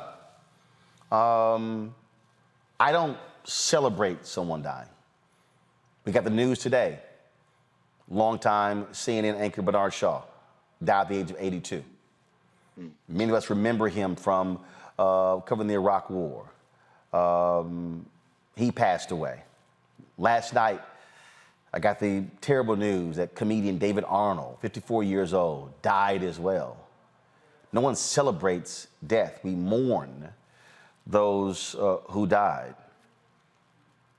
People are mourning Bernard Shaw. But guess what? Bernard Shaw gave an interview with NPR where he said he missed a lot of things in his family because of things that he was covering, and he said it wasn't worth it.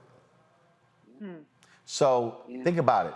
People are honoring the journalism of Bernard Shaw, but Bernard Shaw said himself, of all things that he missed, it wasn't worth it. So I just want people to have... You knew him. Why did he say that? Why do you think he said that? Ron? Easy. I think because I think because when you are... Look, as you get older, you reflect on what you missed. Birthdays. Your memories... Mike Wallace was fired from CBS. He was fired. He made a comment. He said, F you to the new executive producer. He could do that with the previous EP, his old friend, Don. Not the new one. Mike Wallace was fired. All the awards, all the accolades, he was fired. Stuck him in a downstairs office, play out his contract. Mike Wallace died in a nursing home of dementia. They put his awards on the walls, hope he would remember. None of that. I think Bernard Shaw made that comment because he gave up a lot to go cover these things worldwide. And when you get to the end of your life, you actually wish you had more time with your family. Ed Gordon posted this about, and it's very interesting because David Arnold really was like bothered that he did not blow up. He did not experience the highs of the business until literally the last year. And he had been wanting it for a very long time. Here was a conversation that he had on the podcast with Ed Gordon that I think is important, which I think also speaks to what Bernard Shaw had to say. So listen to this.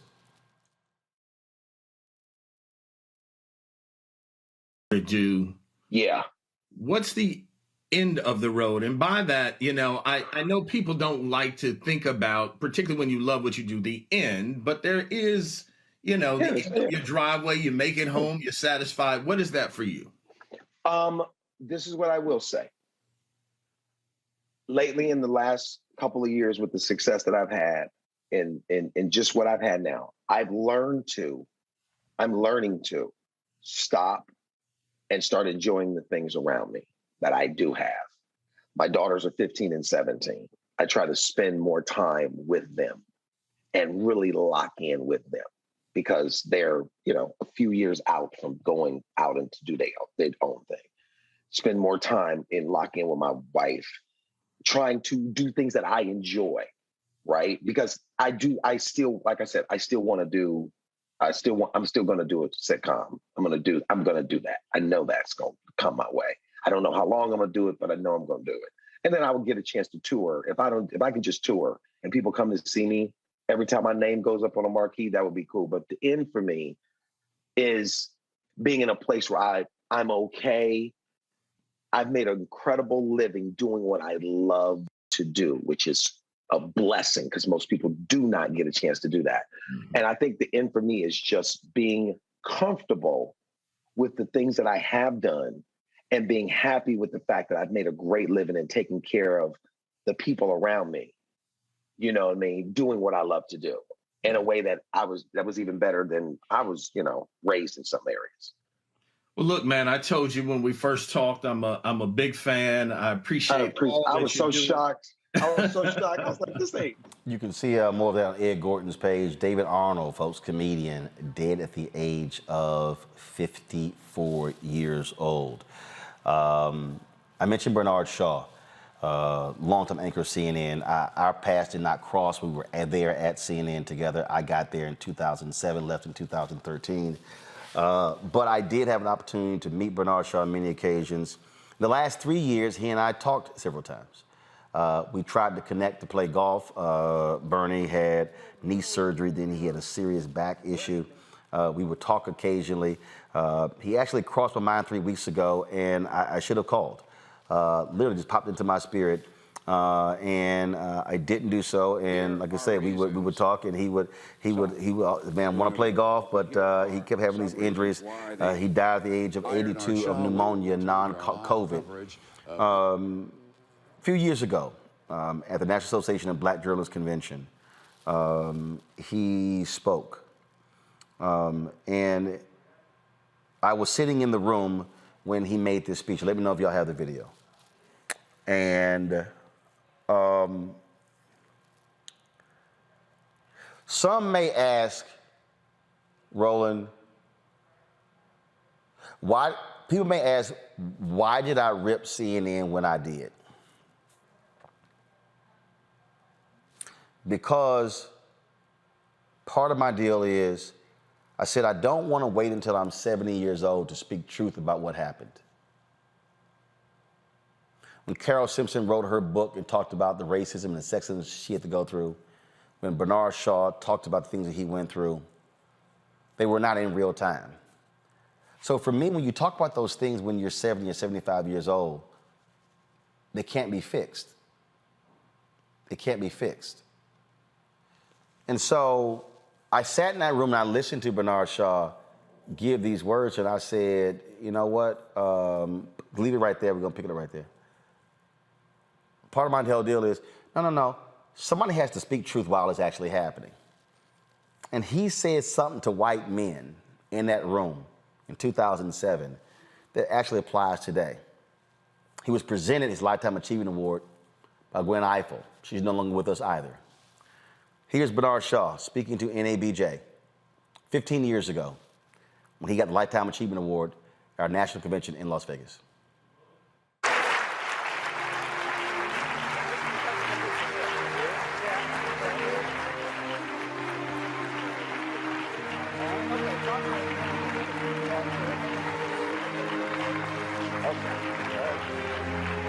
Thank you. Gwen, where are you? Thank you. Good evening, ladies and gentlemen. Thank you very much. Tonight you welcome me down your corridor of honor, and I am walking in shoes of humility because before me you have celebrated the finest of the best. Among them, on my mind, my friend, Ed Bradley.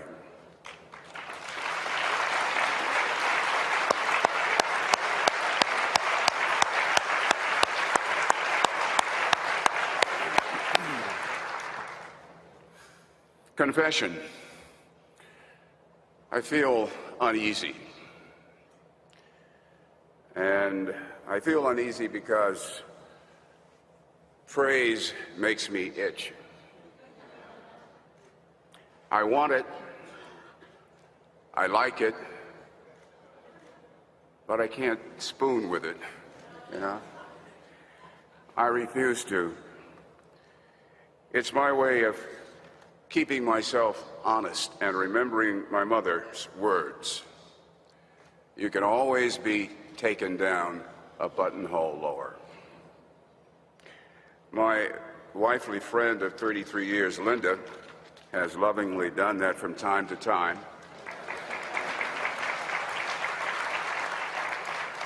As mother, protector, heart, soul, and conscience of our family. Without them, there would be no me. In all the seriousness of my journalistic life, there's been an impish little boy, hidden away but reappearing at signal moments to remind me of life's wonderments, people's goodness, and tomorrow's possibilities. So many times that little boy saved me from becoming embalmed with cynicism and stereotypical thinking and viewing others through and with negative prisms and mirrors. But then and now, there is code red reality. Journalists, hear me tonight. There are some owners in our business, some bosses, parent companies, whose profit fixation and staffing directives and decisions sabotage the public good they profess to serve.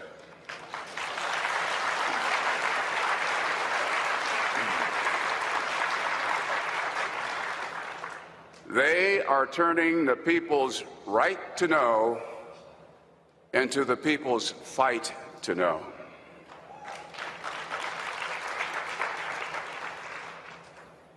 Beyond this ballroom tonight,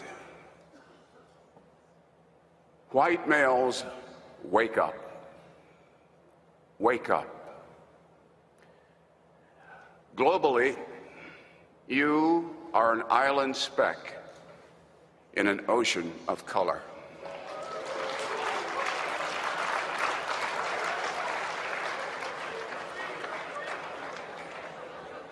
The reins of power will weaken, and so will your grip, if you do not faithfully and fulsomely support our nation's greatest strength, diversity.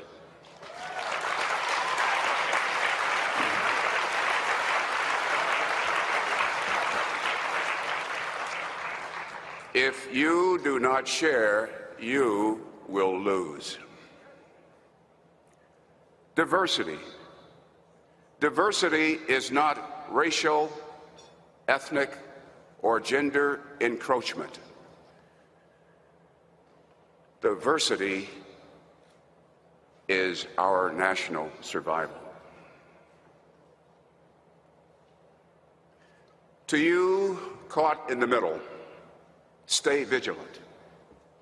You must stay strong. You must carry on. If not you, who? To you, starting careers, embrace risk. Mold change, making it work for you. Better to walk the plank of change than regret steps not taken. Work hard at working hard. And finally, to you, I say this. Never fear truth, but be afraid of missing it.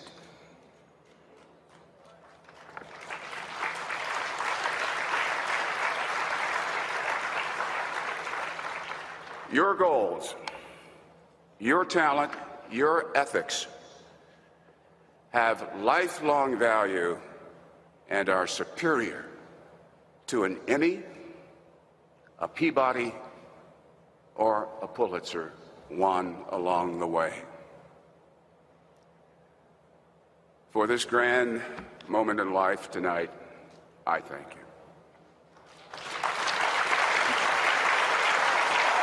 Thank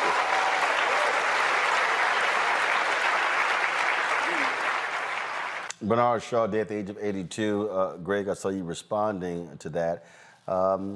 Again, to me, those are the words that need to be spoken on CNN, on the air, not just to media executives, but to all these white men in power in this country.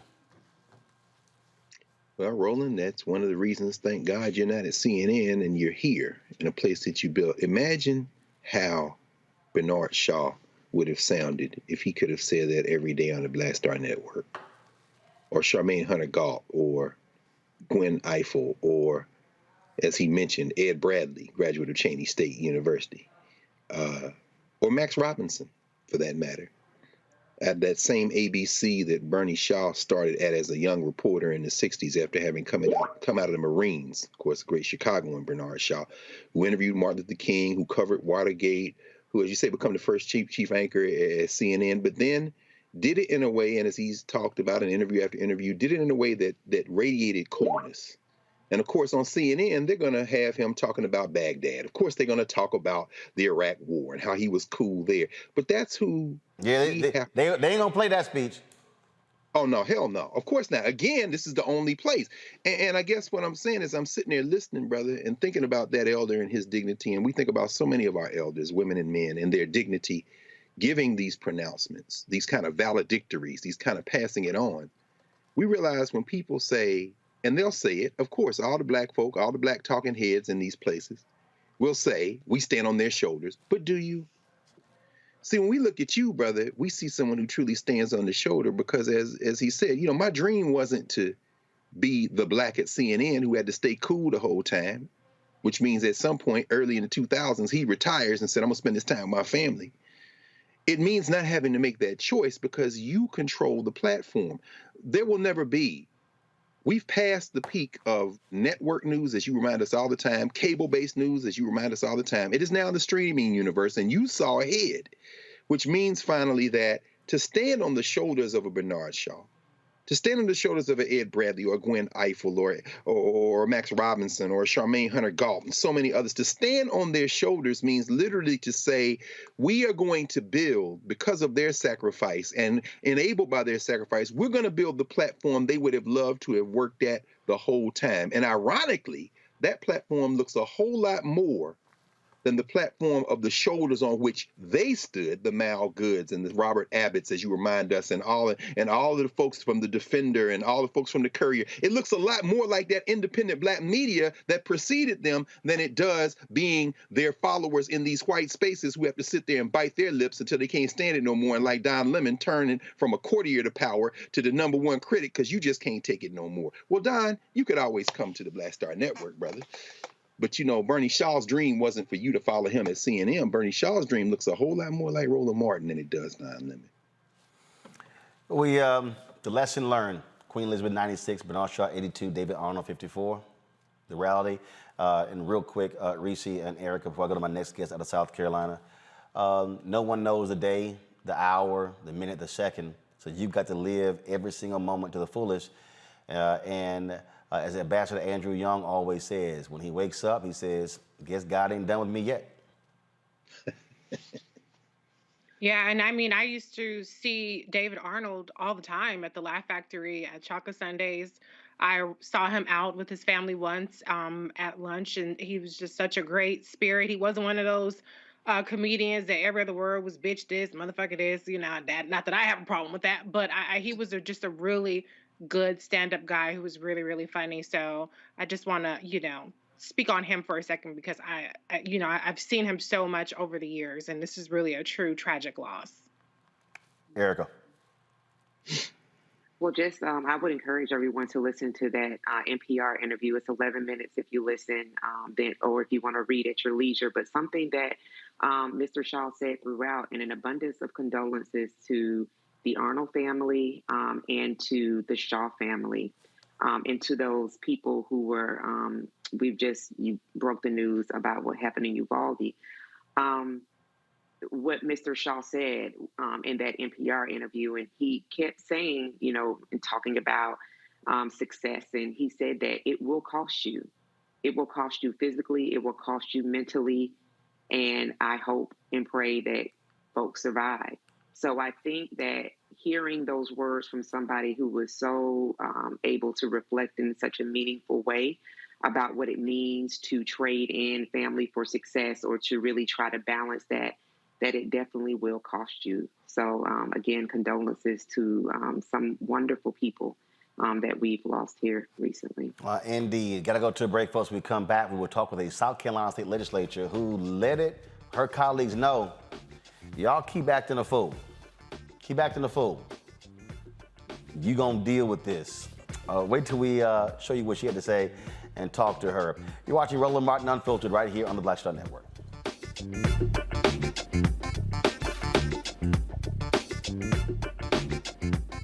When we invest in ourselves, we all shine. Together, we are Black beyond measure. I remember being with The View when they said, we want to extend your contract. And I knew God said, it's time to move. It's time to go. And everybody was saying, Sherry, you got a great job. You're making all of this money. And I said, no, it's time. And they said, you ain't gonna be able to, you've been away from Hollywood. And I said, it's time to go. And when I didn't, that's when I realized I was about to go through this divorce, and it was gonna be expensive, it was gonna be a lot. And I said, I'm gonna stay. I said, I'm gonna stay for a couple of years. So you make this money. See, go ahead. I'm gonna make this money, and then I'll get out, Lord. So I'm gonna do a compromise. I'm gonna do what you say, but I'm gonna do it on my thing. And he went, really? He went really. And you know when he went really? They said that we were heavy in contract negotiations. And they came, my manager called, she said, they're not gonna renew your contract. And I went, hey, so wait, what? Sue, what? Just yesterday, they was offering me more money. She said they just decided not to renew your contract. And I remember sitting in front of the mirror at The View, and I went, what happened? And it was very clear.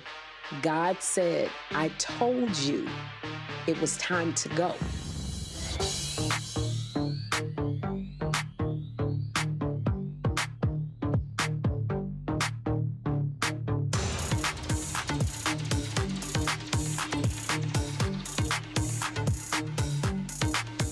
When we invest in ourselves, we're investing in what's next for all of us. Growing, creating, making moves that move us all forward. Together, we are Black beyond measure. Peace and love, everybody. I'm Purple Wonder Love. Hey, I'm Donnie Simpson. What's up? I'm Lance Gross, and you're watching Roland Martin Unfiltered.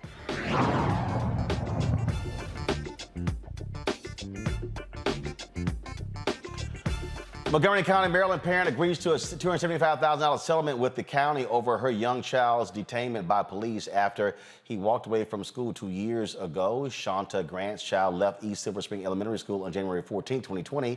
Police officers Dion Holliday and Kevin Crispin found the boy, who was 5 at the time, about 2/10 of a mile away from the school. Grant's lawsuit accused police of being verbally abusive and threatening toward the child. The officers put handcuffs on the boy, trying to scare him straight once he was taken back to school. Montgomery County's Self-Insurance Fund and the Board of Education paid out the settlement. The Brooklyn District Attorney is asking a judge to throw out 378 criminal convictions directly based on the work of 13 former NYPD officers who are now convicts themselves. DA Eric Gonzalez said he's requesting the dismissal of the mostly misdemeanor cases because new evidence suggests the police officers were unreliable witnesses. These former police officers were found to have committed serious misconduct that directly reflects to their official job duties, calling into question the integrity of every arrest they have made. A thorough review of my conviction review unit identified those cases in which their testimony was essential to providing guilt, and I will now move to dismiss those convictions as I no longer have confidence in the integrity of the evidence that underpinned them. The 13 officers related to the case were convicted of murder, of planning drugs, taking sex bribes, lying under oath. According to data collected by the National Registry of Exonerations, this is the 6th mass dismissal of convictions in U.S. history. Steve Bannon walked the perp walk today. Yep, he got arrested in New York for that racist wall they were building, stealing from all those folks. Yeah, slapped them cuffs on that punk ass. He talked a whole bunch of trash, and now he's facing anywhere to 5 to 15 years in prison. Remember, he got pardoned for this by Donald Trump. That was federal. You can't get another pardon because now the state's after your punk ass, Steve Bannon. What a sight to see. All right, folks, let's talk about South Carolina, where a black lawmaker gave a speech on the floor where she laid it out to her colleagues. They've done some crazy stuff in South Carolina. All these white men sitting there passing their abortion bills. One of the Republicans then crying about how the impact, hell, he hadn't even read the damn thing. Well, State Representative Gilda Cobb-Hunter stood before her colleagues earlier this month, telling voters to take their personal feelings out of the ballots. Watch this. Voters out there, I like all of these people in here, don't have a thing against them. Listen, this is not personal. This is business. And too many of you have made your choice at the polls personal. You have voted for people because you go to church with them. You like them and they're nice people. You golf with them, you play bridge, you do all of those kinds of social interactions. What I want you to start asking voters is the question that was asked by one who probably would be considered a rhino now with this current crowd, and that's the former President Ronald Reagan. The question that he asked, are you better off now than you were before? And so I say to the women in this state especially, and to the men who support women having the intelligence to make responsible choices about what they do with their body, I say to them, the question you need to start asking your church members who are in here, your friends who are in here, is how they have voted, and if they're running, how they will vote on issues that affect your well-being. And at some point in this country, when we have voters who stop falling for the red meat that is way before them, the distractions that keep you off of what is really going on, then you will make better choices at the polling booth. And for those of you who are harboring what you're going to do to me in the event that I do get elected and come back, bring your A game. Because guess what? There have been many who have come before you and have sat right in some of these same seats, right, Mr. Valentine? And had all kinds of plans about what they were going to do to Cobb-Hunter. I won't tell you where some of those people are now, but it don't matter to me. Like I said, this is not my life. I had a life before I came here. I'm going to have one when I leave. Bring your A game. Representative Gilda Cobb-Hunter joins us right now on Roland Martin Unfiltered. Lord, you done let them folk know, don't play with me. Hey, Roland, how are you? I'm doing great. What precipitated that floor speech? Well, we were talking about abortion again for the long, and I was just at a point where I'd had enough of hearing. It was just at a point where enough already. Let's just get it on. You know what you're going to do, and it was something that I felt compelled to say. I sat here and watched that, listened to it really for the first time. But it was just a matter of saying, look, I am not one of these Democrats who believe in turning the other cheek.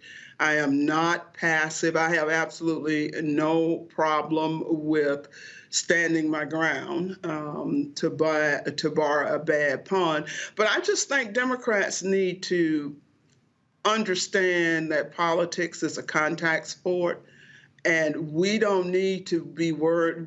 Well, I'll just stop at that. I was just letting them know, hey, come, you can come, but don't think I'm just going to stand and not try to respond in a way that I think is appropriate. And I think what people want fighters. And even if the numbers are stacked against you, folks want to know that there are going to be men and women, brothers and sisters who are not going to lie down and just take any crap from these folks.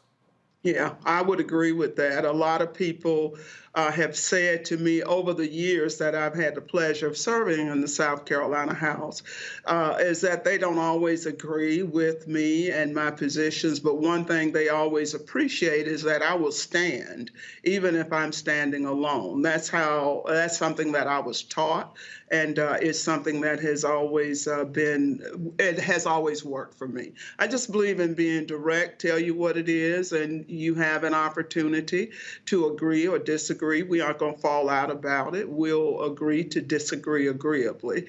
But I don't think Democrats fully appreciate how much people in this country appreciate elected officials who will stand for what they believe is the right thing. And y'all y'all have had to deal with some straight craziness in the South Carolina legislature. Yeah, I would say that's a nice way to put it, Roland. Well, it was interesting. I was at this event, and Nikki Haley was, talking about the work that she did bringing that Confederate flag down. I'm sitting in the room, I'm mad as hell, pissed off. And I had someone black say, well, no, we got to give her credit. I said, no. I said, it took 9 black folk being gunned down for that to happen. And I said, I don't care how even after that it was still difficult. She talked about how it was still hard and how we came together. No, I ain't handing out free credit cards to folk. It took 9 black people, including a member of that body, being gunned down for that flag to come down. Ain't nobody getting credit. You're absolutely right, Roland. And those 9, the whole bit about it is even with 9 murders, there still was much work to do to get the flag off of that dome. The real story of the Confederate flag and how it came down has really not been told. There are a lot of people who have claimed credit for bringing it down. There are a lot of people who've gotten contracts and become big names and all of that kind of thing based on those 9 people being murdered in Charleston. But the reality is that even with that, it took a lot of work. And I don't know if you or some of your audience may recall and may have been focused on the debate that lasted into the wee hours of the morning when we decided to take that flag down. It was a struggle. For those people who know former Governor Haley, they know that she has absolutely no trouble claiming credit for things. Absolutely, no doubt. Questions for my panel. I will start with someone who, from the state closest to you, that's Georgia. Erica, go right ahead. Representative, it's so good to be on with you today. Thank you for all the tireless work that you've done in the state of South Carolina. And so my question for you is specifically, what are you hearing from your constituents in terms of your leadership, what they expect from you, and what they see coming down the pipeline as we enter into midterms, into a general election, especially with the fire and boldness that you present? Well, my constituents, thank you, and it's great being with you as well. What my constituents are expecting is that I will continue to fight for them, to stand for what's right, to be a voice of reason, and to be a voice that is not afraid. Coming down the pike, there is much work to do in this state as across the country, and getting people to understand what is at stake in November. Quite frankly, that bought and sold Supreme Court did all of us a favor, I believe, when they overturned Roe v. Wade. And by the way, I think it speaks volumes that you've got men and women sitting on the highest court in the land who actually lied to get their seat. And so what I have spent all my time trying to do and will continue to do is engage people in the importance of getting registered and getting out. We talk a lot about voter registration. We don't talk enough about voter education. And voter education includes registration, but you can't just register people and then expect that they will go out and vote. We've got to tell and talk to our communities about why it's important that they go out and vote. And so many times we as elected officials don't do that. We come around 6 weeks if we're lucky. In a lot of places, it's 2 weeks. We come around and to be, this stuff, and I don't mean to be whatever, choose your word, but this business that we used to engage in by saying to people, oh, people died trying to giving you the right to vote and all of that, that does not work anymore in a lot of communities like it used to. And those of us who are blessed and highly favored enough to be elected officials, we've got to start doing a better job communicating and showing people why they put us in these positions. And quite frankly, I'm sorry, with all due respect to everybody out there who serves, who looks like me, if you ain't doing nothing, you need to move on out of the way. We got too many people in positions of power who are just glad for the title and the tags. They just glad to be there. And a lot of the problems in our communities is because I believe we've got elected officials who are more concerned with that title and that tag and maintaining that as opposed to changing things in their communities. Reese. Thank you. Thank you, Representative, for your leadership. I'm curious, do you see the needle moving at all with the attempt at a total abortion ban in your state? I know you talked about the need to reach out to voters and move beyond just the rhetoric around the importance of voting. But in this moment, are you seeing that people are just more motivated to kind of fight against what they're seeing in the state? Or do you think it still hasn't really clicked with people yet what's really at stake? I think the answer is both of those. Yes, there are some people who are motivated and are out here working, but on the other hand, there are some who are not. What I can't afford to do is to just give up and say, oh, well, why bother? Nothing is going to change. I feel compelled, as long as I have a voice, to talk to people about why they need to get engaged and get involved. We have made it clear here in South Carolina, and I tell you, I've been in the legislature for a minute now, like 31 years, and I thought everything that could be done on the subject of abortion had been done. Needless to say, I keep getting surprised every session by my colleagues, and that was a part of the point I was making in that speech last week. Bottom line is there will always be somebody in those chambers who want to restrict a woman's right to choose. We sent a bill over last week from the House to the Senate that had a couple of exceptions. They weren't very great. Even though one was rape, you had to report it to the police and call the sheriff and all that crap before the exception was there. What they've done in the Senate with that House bill, as I understand, is make it even worse. So the point I want people to understand is, don't you dare believe for a minute that things can't get worse. Don't you dare believe for a minute that in most of these General Assemblies, especially in the South, that they are going to stop with limiting a woman's right to choose. Please understand, and they said this on the floor of the South Carolina House, they ain't finished yet. Just like Clarence Thomas conveniently omitted Loving v. Virginia when he talked about what needed to be revisited. That was not one of them. But the fact that he is interested, and the majority of the court, in spite of what Chief Justice Roberts is saying, seems to be interested in revisiting this idea of same-sex marriage, of all the gains that have been made over the last few decades. They aren't satisfied with just overturning Roe. It appears to me that they want to overturn every right that was ever granted. The South Carolina General Assembly is no exception. I think they are the example of the rule. And we just got to understand what's at stake. A lot of people say, well, it's abortion. I don't want to worry about that. But, I will just remind people of that phrase. First they came for the Christians. I wasn't a Christian and I didn't speak up because I wasn't. Then they came for the Jews, the Catholics, blah, blah, blah. At the very end, they came for me. And there was nobody left to speak up. So we got to use our voice. Greg Carr. Thank you, Roland. Thank you so much. And Representative Gilda Cobb-Hunter, I want to tell you how much of a pleasure it is for me to hear this conversation and to be able to speak with you just for a couple of minutes, because I watched Riveted all night, that night in 2015. I make my students at Howard watch that debate that y'all had. I read when you said you had that little U.S. flag on your desk, so you never had to look up at that damn Confederate battle flag and pledge allegiance in that legislature, sister.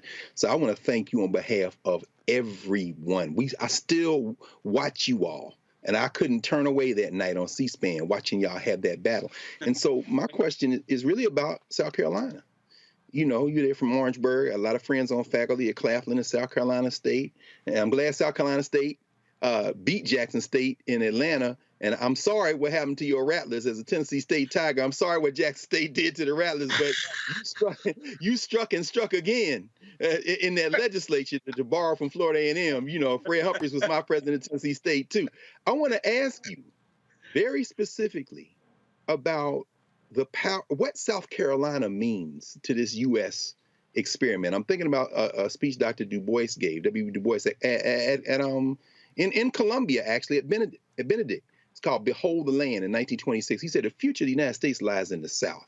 And when I think of the future of the United States South, I think about South Carolina, the great victories y'all won in Reconstruction. Lerone Bennett's book, Black Power USA, talks about that. What are the possibilities in South Carolina if we can just get together and get organized? Could you talk a little bit about that? And again, thank you. Much respect. Sure, and I gotta say now, I still bleed orange and green. I love my Rattlers. I don't know who that team was that showed up in Miami. It was not the team that showed up in Chapel Hill the week before. But one thing, Doctor, you know about Rattlers, we don't care win, lose, or draw. We are gonna talk and we're gonna support our Rattlers. So I need to say that up front. I'm still diehard, bleed orange and green. In terms of South Carolina, and I'm not a native, I'm a native Floridian, but have lived here for a very long time. One of the things that I can appreciate about this state, and know that you know that because I know who you are and I'm familiar with your work, is that South Carolina, quite frankly, a lot of people know this state because the whole slave trade and all of that, the secession, the war, all that kind of good stuff. But what a lot of people don't know is that South Carolina at one point was a majority Black state. The legislature that I now serve in was filled with people of color, Black people after Reconstruction. And the public school system that we have here in South Carolina was developed, introduced, initiated by that Black Reconstruction General Assembly. And so there are gains that we still have today as a result of Black legislators who served. The potential here is great. Our numbers, the population, we used to be about 30% of the population. Unfortunately, thanks to an undercount in the census and a bunch of other things, the population officially, Black population, has dropped below 30%. That notwithstanding, we still have people in positions in this state who are doing good things. I don't think our electoral advantage or our electoral potential is what it needs to be, but that same thing can be said in other states because of gerrymandering, redistricting, and all of that. We've got opportunities here in South Carolina to make a change, but we have to understand all politics is local. And the problem that I think we have not dealt with sufficiently so that we can maximize our political power and influence is recognize that the bench building that the Republicans have done for years now is something we need to get back to. We need to understand the importance in a red state like South Carolina of blue dots, of bastions where Democrats are in control and in power. And that has happened at the local level in some of our urban areas, or at least what goes for urban here in South Carolina, in some of our smaller rural communities. you've got Black people, you've got Democrats who are in control and in charge. The one thing that would be great is if we could figure out how to get Black folk who are in positions of power to know what that means. And my point is this: we've got so many people who don't know the difference between position and power. You can have power and no position. You can have position and no power. And what I believe we need to spend more time talking about is how do you use power to help the people you care about. Too many of us are in positions of power and we just don't recognize it, and we're either scared to use it, don't know how to use it, or for whatever reason, it doesn't get used. And so you still have places where, even though you've had Black folk in positions, South Carolina is one, as are many other states, the conditions have not changed. And so that suggests to me, okay, y'all got these jobs, y'all in these positions, but what do you got to show for it? And if you've been in a position for X number of years and there is no significant or appreciable, shall we say, difference in the people you represent, then there's something wrong with that picture. All right, then. Representative Gilda Cobbs-Hunter, always glad to have you. Good to see you. Keep giving them hell, and I can guarantee you we'll do it right here. Thank you, Roland. You stay safe. I appreciate it. Thank you so very much. Same for you. Folks, it's so much news happening. We're going to end the show with this breaking news out of Michigan. The Michigan State Supreme Court has ordered the abortion and voting rights bills to be put on the ballot on November 8th. Remember, the Republicans had deadlocked trying to keep this out. The Michigan Supreme Court ruled that to enshrine abortion rights in the state constitution will go on the ballot in November. And the voting rights proposals, one of them includes mandating at least 9 days of early voting in Michigan. Those initiatives will go on the ballot this November. Republicans were doing all they could to stop this. It failed because the Supreme Court has now ruled. This right here is what we have consistently said. Again, Reese, Erica, and Greg, why you got to vote on the local level, city level, county level, state level, federal level, because by having a Supreme Court with this ruling, now Republicans who are trying to screw folks over by deadlocking those election boards and canvassers board, now they got to bow by the state constitution. That's right. If it passes. Well, no. Well, here's the deal. Remember, they were, first of all, but the fact that people get to actually vote on it, Republicans were trying to stop that. You got to remember, in Michigan, they passed a nonpartisan redistricting commission to draw districts. The Michigan legislature came back and said, we're going to ignore them. So what the folks were fighting for is let the people decide. I thought that's what Republicans actually believe in. No, they believe in white supremacy, and they don't have it, as Erica said. They got white nationalism. But just to reiterate what we just heard Gilda Cobb-Hunter talk about, the blue dots in this red field. There aren't red states and blue states. Take out DNR. They are human beings and they're white nationalists.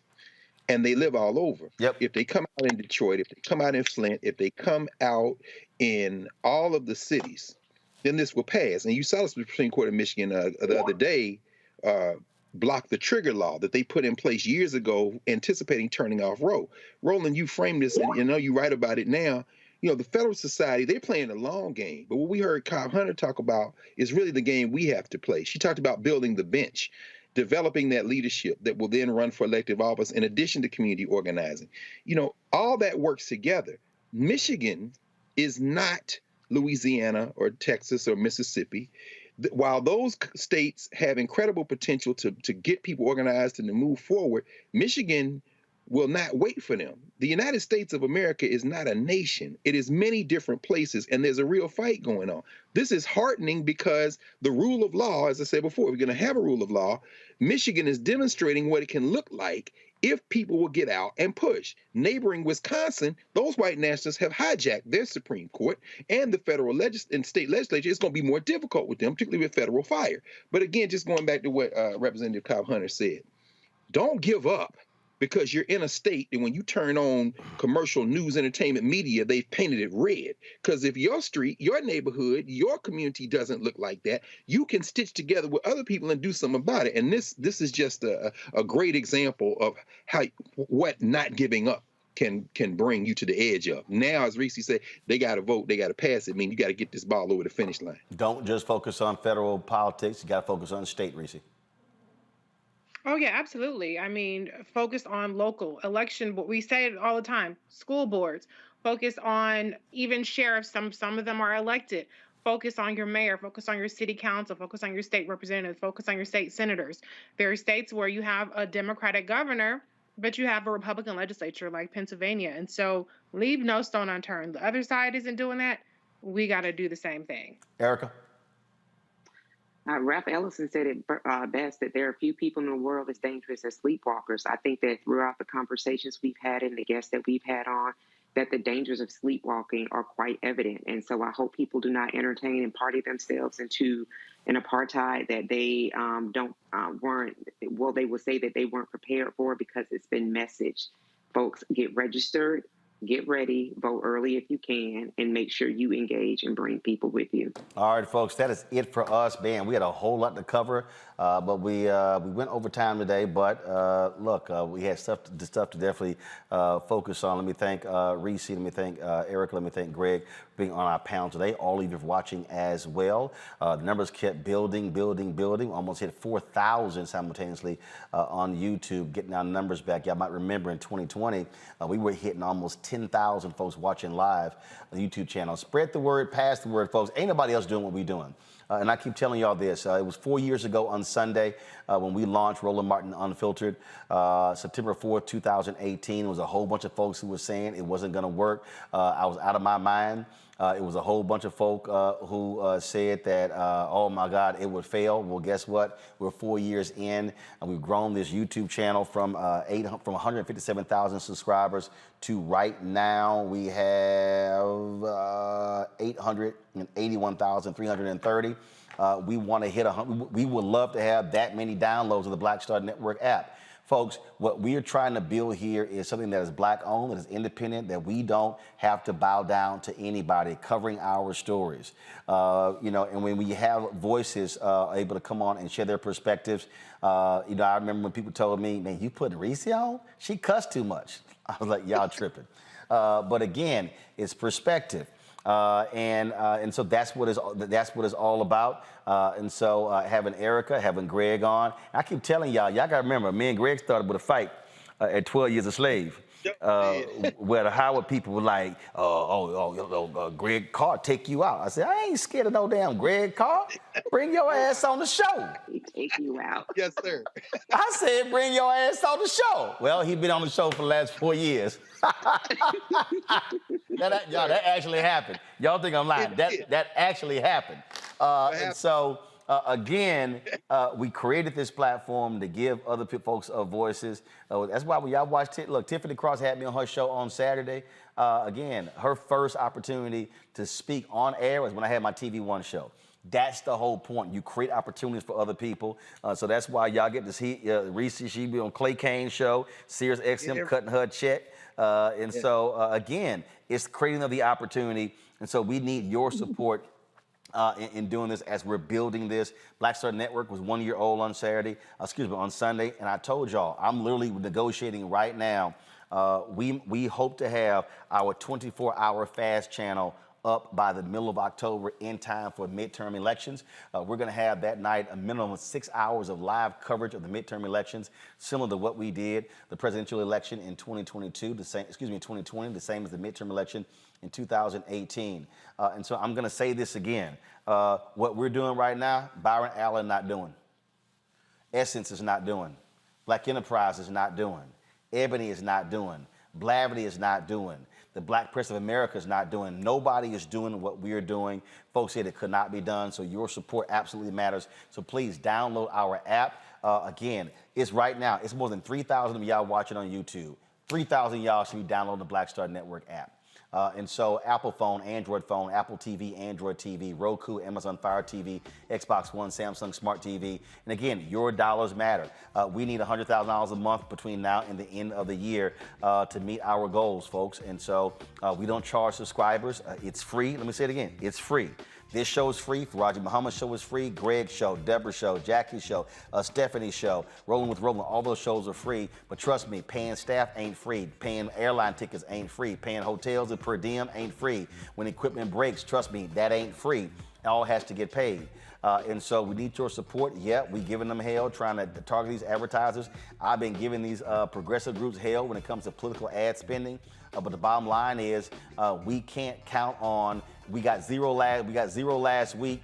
If we're gonna get zero this week, is a good bet we're gonna get zero next week. But we still have to be able to cover the issues that matter. And so again, if our fan base, 20,000 of our fans, yeah, this is real simple. 20,000 of our fans give us $50 each for the year. That's $4.19 a month. You can't even get a Happy Meal at McDonald's for $4.19 a month. $4.19 a month, 13 cents a day. That's all it costs. Then we're able to do what we are doing. So you can send a check or a money order to P.O. Box 57196, Washington, D.C. 20037-0196. Cash App is $RM Unfiltered. PayPal is R Martin Unfiltered. Venmo is RM Unfiltered. Zelle is Roland@RolandSMartin.com. Roland@RolandMartinUnfiltered.com. I got a show in development right now, a daily show hosted by our sister. We got a cooking show in development. We got a fitness show in development. Y'all, that ain't gonna happen. That ain't gonna happen unless you give us your support. Thanks a bunch. I'll see you guys tomorrow. Ho!